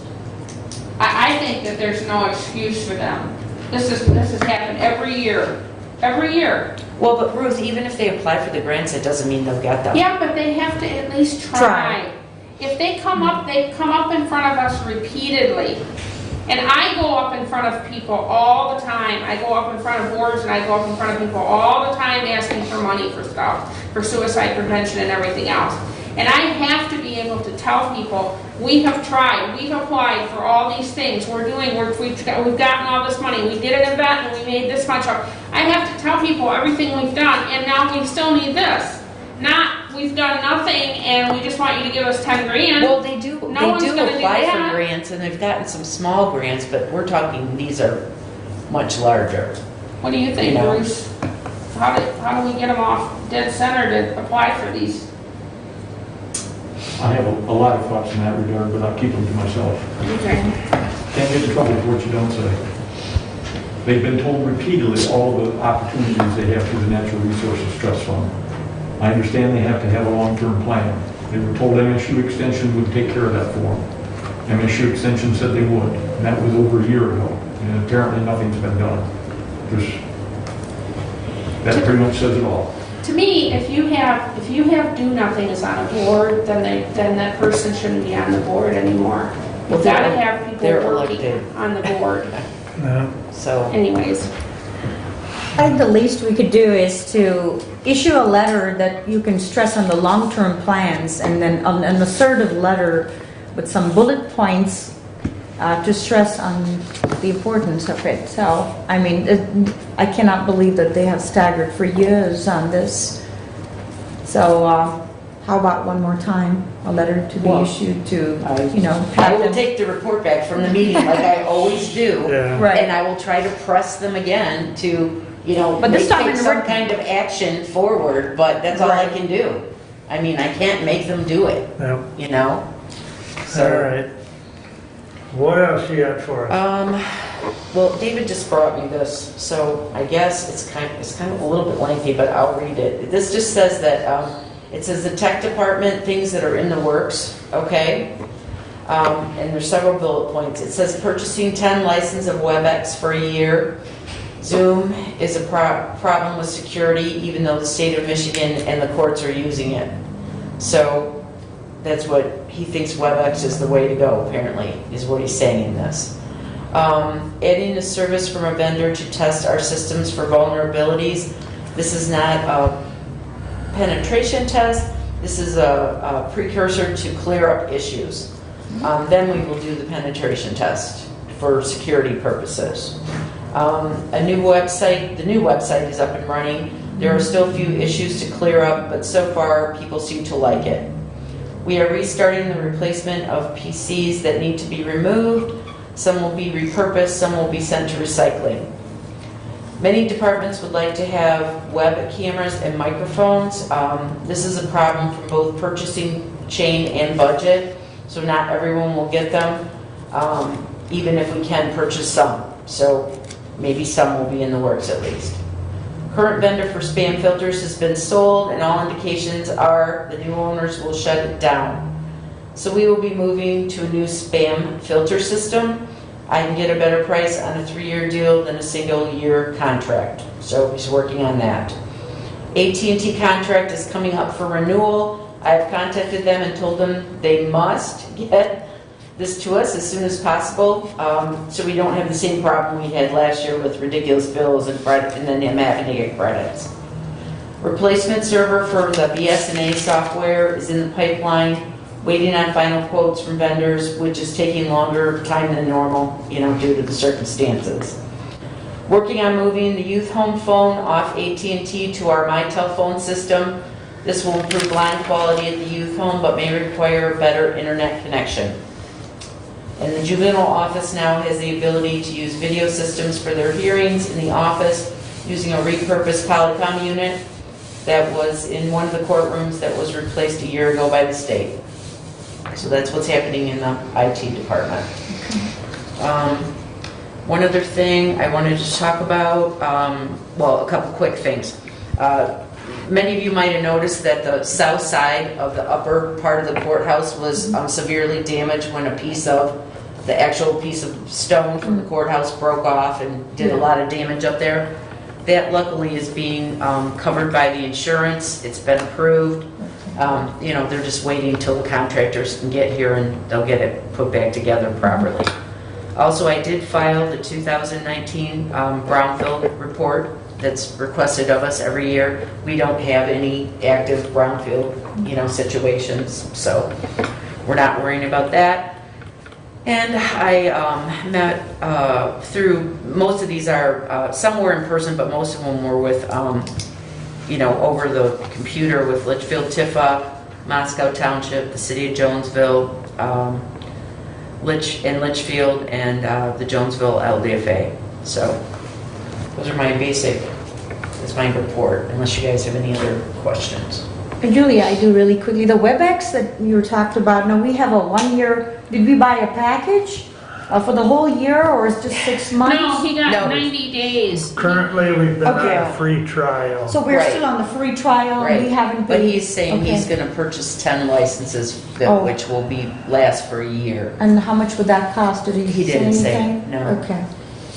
And And so I'm assuming it's something that works within the budget, since he didn't say he needs extra money for it. so within the budget, are we looking at the COVID relief fund that would help us with that? Or is it Yes, going to come out that from would our be something general that fund? would come. From the under- budget? No, it would come, we could file it under. We'd the- submit Okay, good. reimbursement. Okay. Commissioner Carroll, Yes. I wouldn't count on getting a whole lot of COVID money. Okay, yes, It comes I from the- agree. It comes from the federal government. That's right. It flows through the state. By the time they get done doing what they do up there, Yeah. most of that money you're gonna find is gonna flow, particularly because of the governor we have, is gonna Right. flow into the large urban areas of the state. Right. We might get a pittance, so don't Right. plan your life around getting a lot of No, COVID. I don't plan to, you're right, absolutely. But we are keeping I'm track of it concerned. just in case. I am concerned about it, because I know, you know. Yeah, me it's, too. So we're doing a lot of extra things that we didn't budget I have- for Right. because of it. I have a question about the farmer's market. Okay. When the farmer's market people came up here and everything, Mark sent us something on the computer, and it was for all the farmer's markets in the whole state that were gonna be under COVID-19, and it said they were only gonna allow so many people into the market because of social distancing.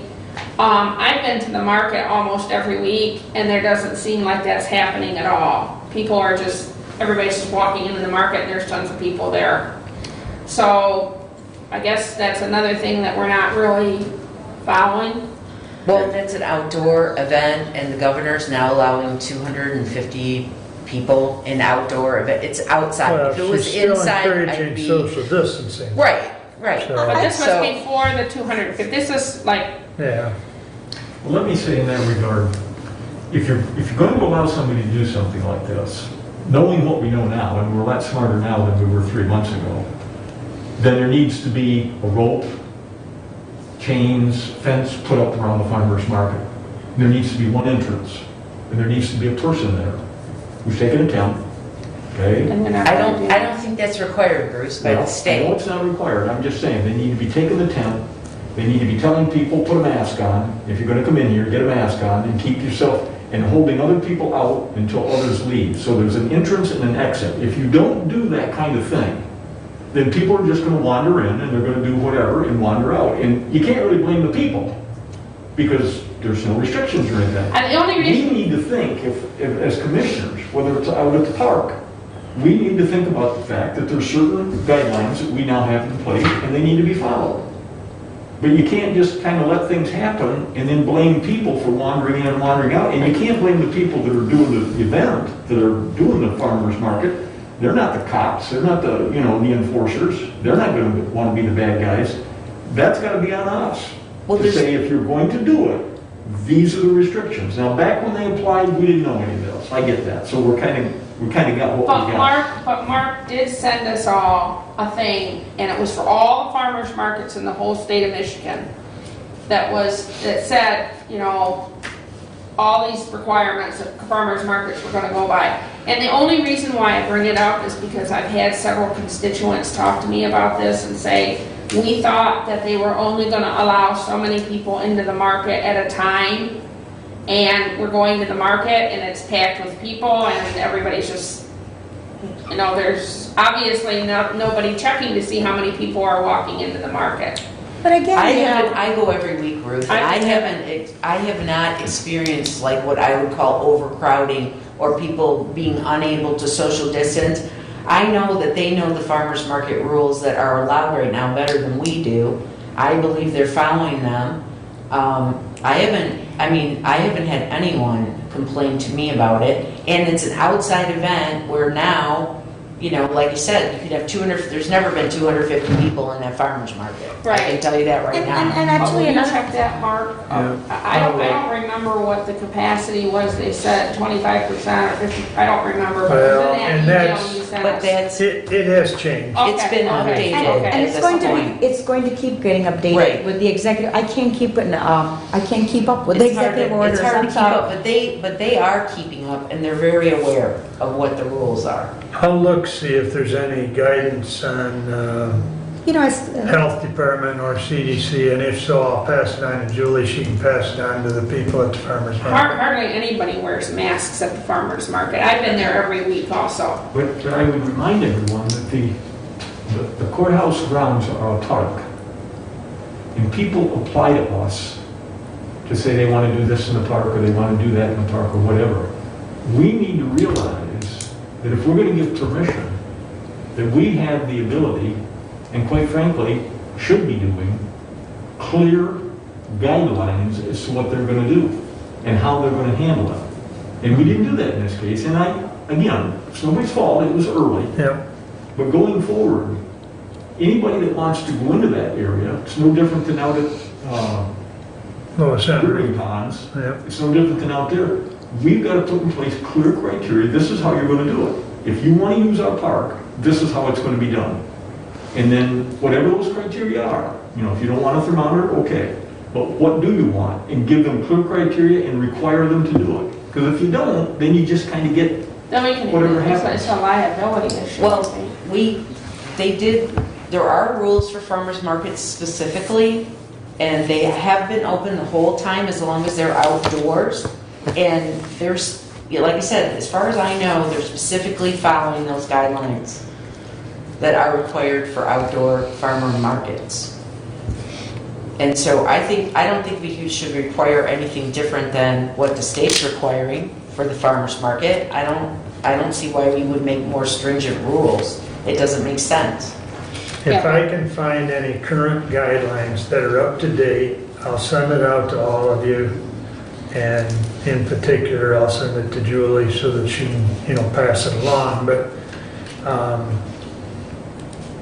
I honestly don't know where they're at on specific guidelines today. Does MSU Extension have that? Health departments. You would have just it. have the health department would have it, the CDC guidelines. That's where they get it from. But the main thing Our is- farmer's market gets it from the health You department. know, and the main thing over here is, no matter how many protocols that we are putting, the COVID-19 still exists. And, but the economy is slipping up. So I think if protocols are there, people are able to have the common sense to follow, that's it. There's only so much as county officials that you can do to enforce it, because are we going to have our law enforcement involved? Are we going to have sheriff department? No, we're not. So again, these guidelines are there, and I think people, I think most of the places where I am going, I think people are adhering to... Conscious and They're trying to stay away conscious, from okay? people. Right, and again, a lot of things that I'm seeing, and I hate to say this, I think within this COVID-19 framework, I have seen a lot of the built-in bitterness that has come, because obviously most people cannot shake hands. We're, keeping the 6 feet distance. And again, let's not forget that, just being humanly as possible, with all of this. If you're not feeling well, wear a mask and go out. You're not, maintain your distance. Or don't go out. Well, a lot of people are vulnerable, so we have to be Okay, conscious. so I'll look into that, and if Okay. need be, we can update our requirements for them at the next meeting if we feel the protocols that are, the current protocols, if we need to, get with the park committee and update our requirements. So I'll make sure that's on for next meeting. Thank you. In the meantime, we'll look at that as to what the current protocols are. So, anything else, Julie? Okay? I think that's all we can do is look into it, research it, and bring it back, and if we need to, then we reach out to the to the Farmers Market Committee. All right, I have one action item, approval of the amended COVID-19 response, or preparedness and response plan. So 20-062, simply authorize, we the Board of Commissioners, we the Board of Commissioners authorize Marky Wiley, Chairman, to sign the amended copy of the county COVID-19 preparedness and response plan. That's a mouth twister. So I recommend approval of this resolution. Support. Thank you. And you've all had, I sent it out, I believe you've all had a chance to look at it. The highlighted items were the major changes. Once again, it's a moving document. We may have further changes, but is there any discussion at this time? I think all the changes that were made in yellow, I think, by Yep. Doug, were all the changed ones. Yep. Is that correct? Okay. Yep. Yep. But it seems really long, like 32 pages. Well, it's I would have loved to see them, maybe 5 pages. taken a little bit of a life of its own, but there again, we're trying to keep within what MMRMA has sent us, and Right. current state reduce orders. our liability Right, right. chances, The so. only thing I would hate to do is have hard copies every time, because we have to amend it every time. That's why it's digital. Okay, if there's no further discussion on 20-062, all those in favor signify by saying aye. Aye. Opposed? That passes, thank you. And the first thing one thing I want to circle back. Julie, HVAC, yes, we hired the architect. No, we don't have any information from that architect yet. We need that information from the architect. We need that information so that we can put out the bids, because we can't do anything with the bond until we've got the bid information. So we need this ball fully rolling no later than from right now, I'm gonna say a month and a half. So by August 15th, we've got to have everything we need to go to Stephanie and say, this is what we need you to put out as far as a bond number, a dollar number. So get with Randy and just, we gotta have it. That's all there is to it. We can't be sitting here waiting for this forever. Because forever is gonna not fix that HVAC. Right. And I know Stephanie told us, whenever it was, that the rates right now were pretty good, if I recall correctly. So that's another reason we don't want to drag our feet on this. We want to capitalize on the good rates. We need the architect plan by the next meeting. That works for me. Okay. That, Well, I mean, we can ask that, but Well, I don't know what the time limit they were was. awarded Bid at the Dally last was awarded the opportunity to put this together. I think it was Dally, wasn't it? 2 weeks ago. It was 2 weeks. So they need to get on the stick. Okay. And We don't have Randy. another meeting until the 14th because there's a 5th Tuesday this month. okay, That's true. okay. So that actually gives them a little extra time. Yep. But do what you need to do to kickstart that, Okay. because we've got to get that going. Delta Dental, I think Derek mentioned it. I'll mention it again. So nobody got Delta Dental taken out of their paycheck this time or last time, Right. because they basically said we were going to get a month free and basically reimbursed. But then the health insurance will know more towards the end of the year on whether the county gets some money back or the individuals get the money back or both. But they're preferring to wait on that. Yes. CDC does have some new guidelines on masks. They are still encouraging masks. I haven't gotten a chance to look at the latest, greatest update, but there's been some conflicting numbers, and somewhere between 17 and 33%. If you're wearing a mask, it lessens your chances of getting the virus by that amount. So And if you're both wearing a mask, it greatly it's goes up. 83%. Yep, it goes up. Your chances by 83%. Yep, so it's exponential. So the use of masks there's enough evidence out there. Now, I know people keep talking about the negativity of masks, but the medical proof is there. And I might add, if you're going to the hospital for a medical procedure and you're in the operating room, guess what? Everybody wears a mask, and there's a reason. So, I don't know. Why we keep fighting this mask thing is beyond me. Well, and in that regard, if a citizen wants this economy open back up, if you want things to get going again, then you wear a mask. Because if I walk into your place of business and you don't have a mask on, I'm not coming back. Yep. Now, everybody likes to think it's somebody else that's going to get sick with COVID. But you putting a mask on when I walk in, or you putting a mask on when we're talking, tells me that you care as much about me as you do yourself.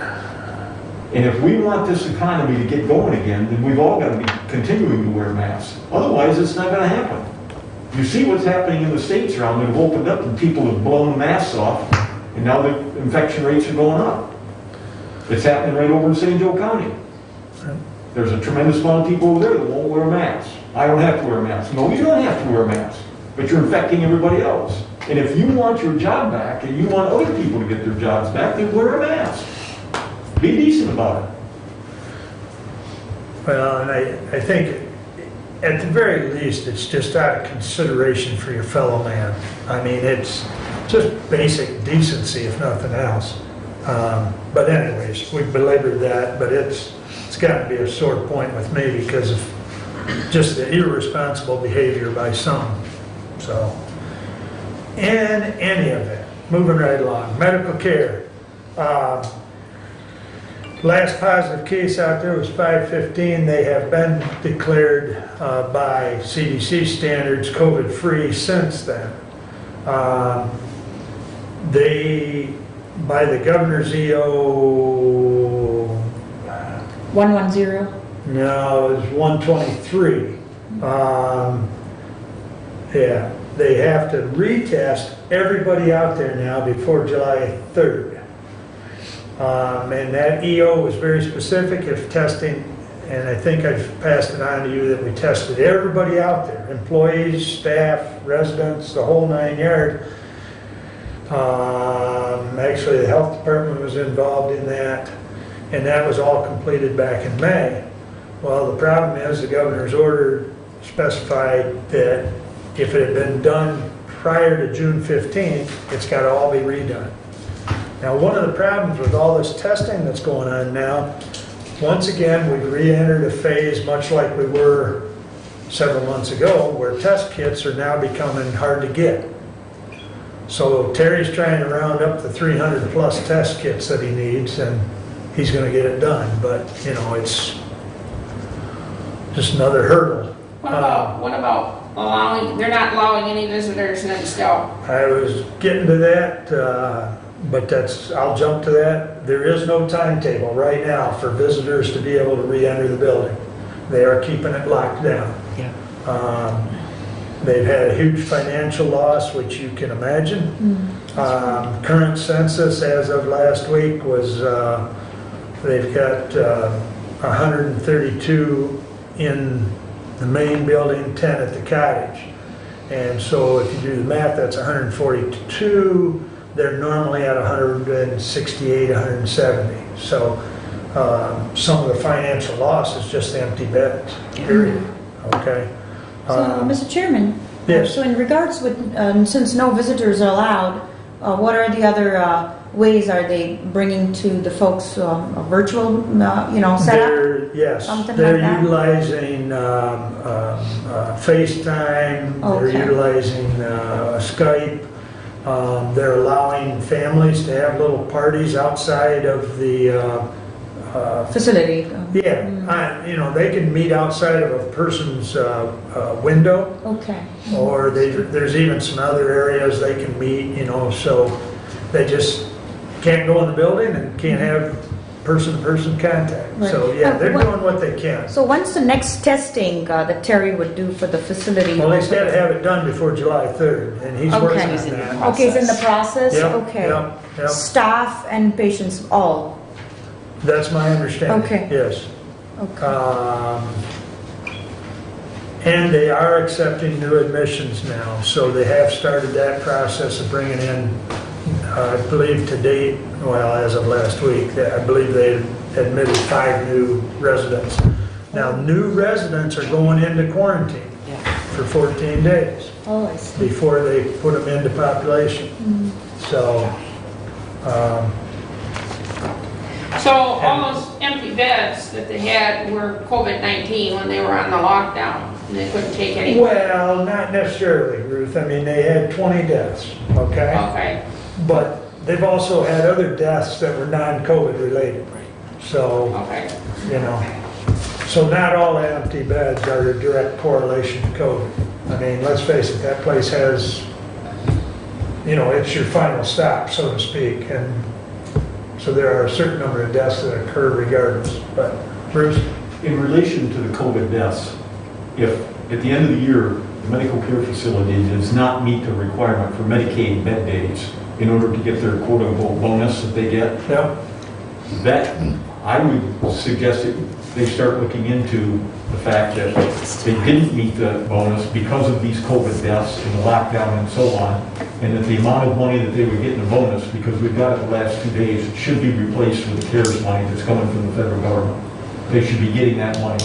So whoever they need to talk to and whoever they need to put a vote in there, they should start with that right now.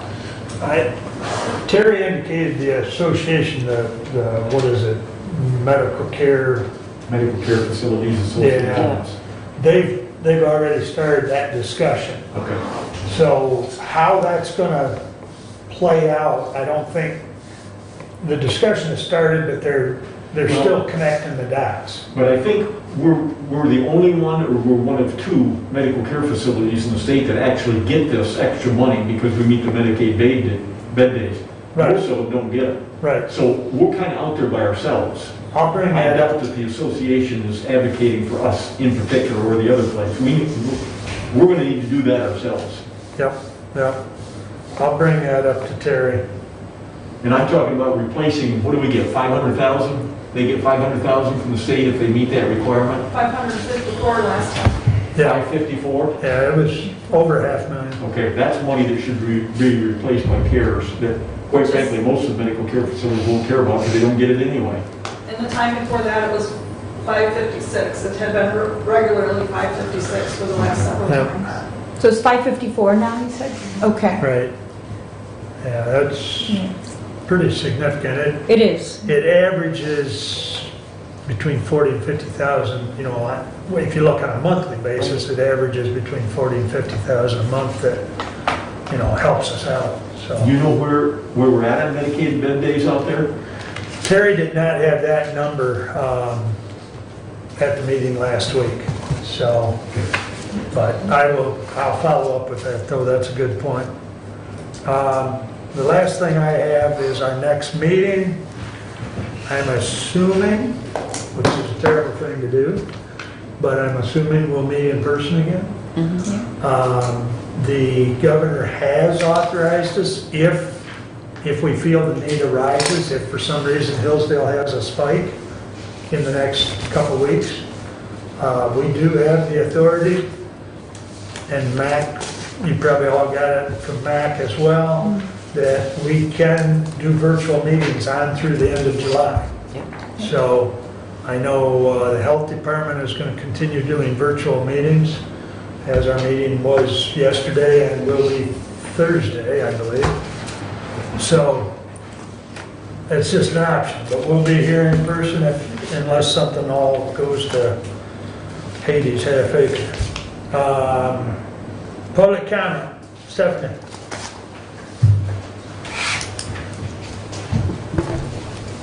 The masks you provided are too big for me. They keep going up in my eyes. Anyway, I want to do a little commercial. Once again, due to the COVID-19 and Governor Whitmer's executive order number 106, which rescinds, I believe, number 14. It might be 4. It's got a 4 in it, I know. That's extending the property tax foreclosure deadline. That was going to be in May, like the 28th. Now it's extended to June 29th, which is approaching us. So if somebody has a financial hardship due to the COVID or for whatever reason, they need to see me so that I can set up a payment plan. They can call me to set up an appointment at 437-4700. Thank you. Thank you, Stephanie. Very good. Yeah, Robert Eichler again. Bruce, as much as I'm gonna yell, it's probably easier. You were very adamant about how social distancing should be, and you want to approach somebody or go into their store or do whatever.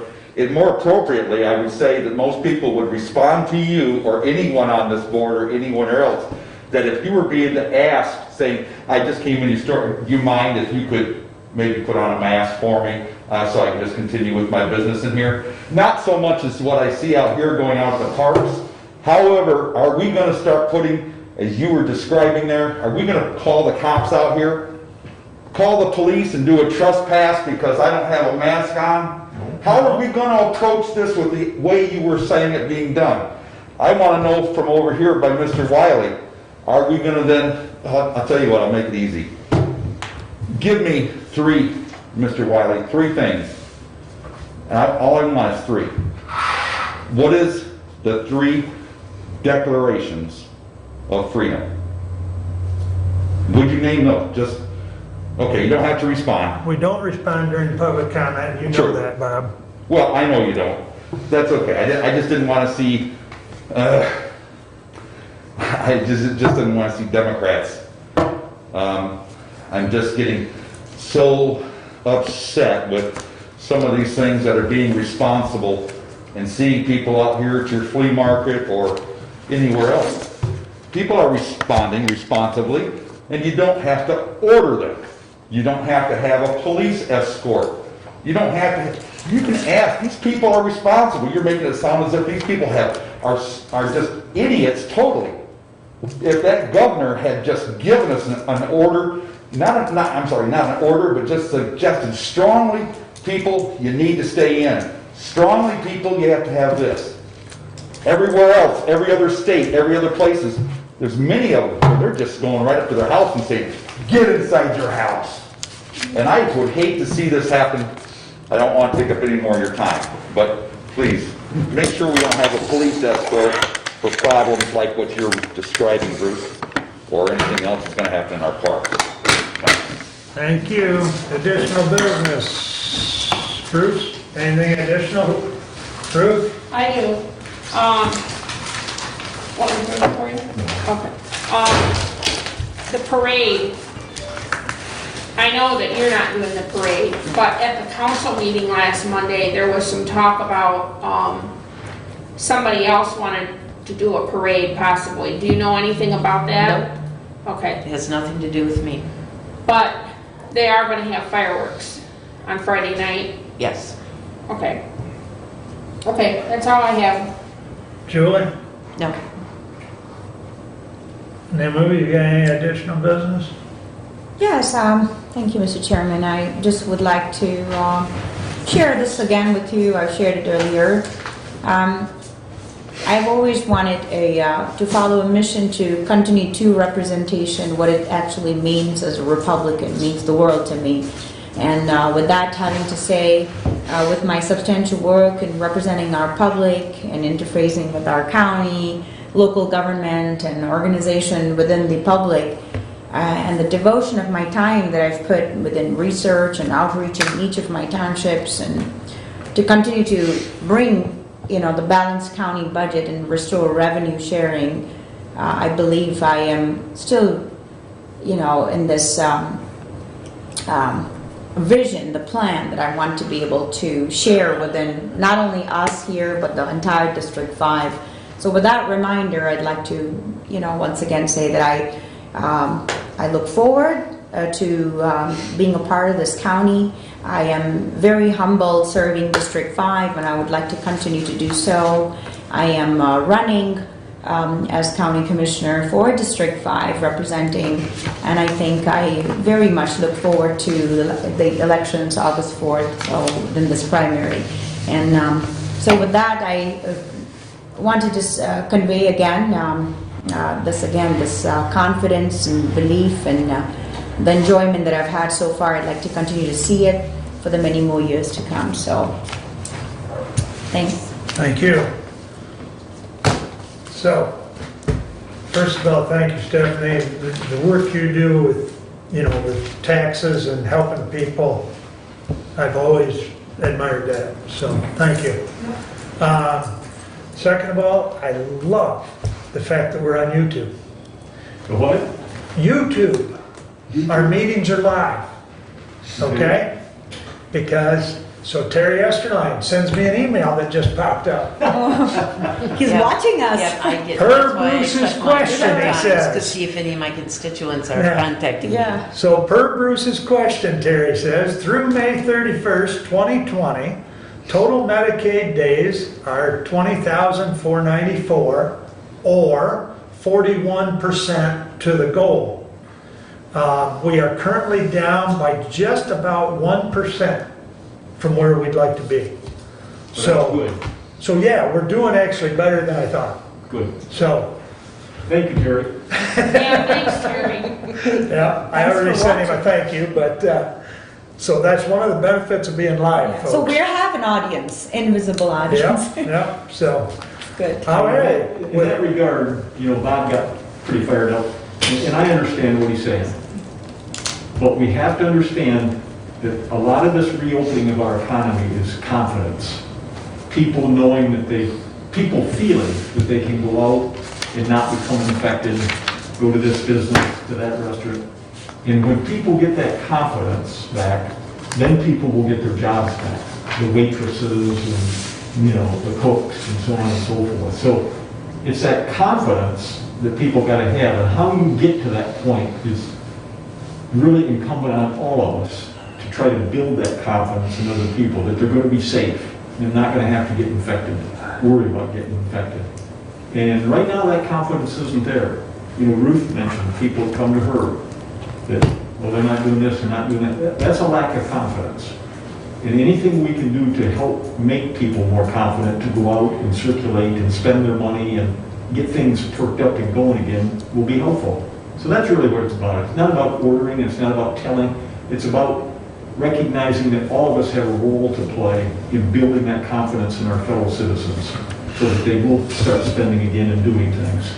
Well, and of course, Bruce and I are part of the Health Department Board, and we hear it pretty regularly from staff.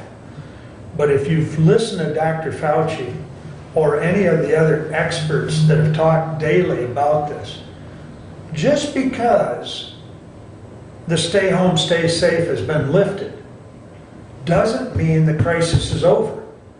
And we've still got to remain vigilant. And so, the key is to remain vigilant so that we don't have this secondary spike that they have cautioned about. Because I, for one, don't want this bug. It's ugly. And I know some of the doctors that we personally know have seen it firsthand, and it's nothing you want. No. So, But I also think that we have to allow people to have responsibility. And just because you see someone somewhere that's not wearing a mask, social distancing is what really works over everything else. Mask, any other things you can do. Social distancing and washing your hands or having hand sanitizer. So just because someone isn't wearing a mask doesn't mean they're not being vigilant. And we just have to keep that in mind. well, The social distancing part of it is also a huge key to it being resolved. but not And wearing a just as mask effective. inside of a building is problematic, though.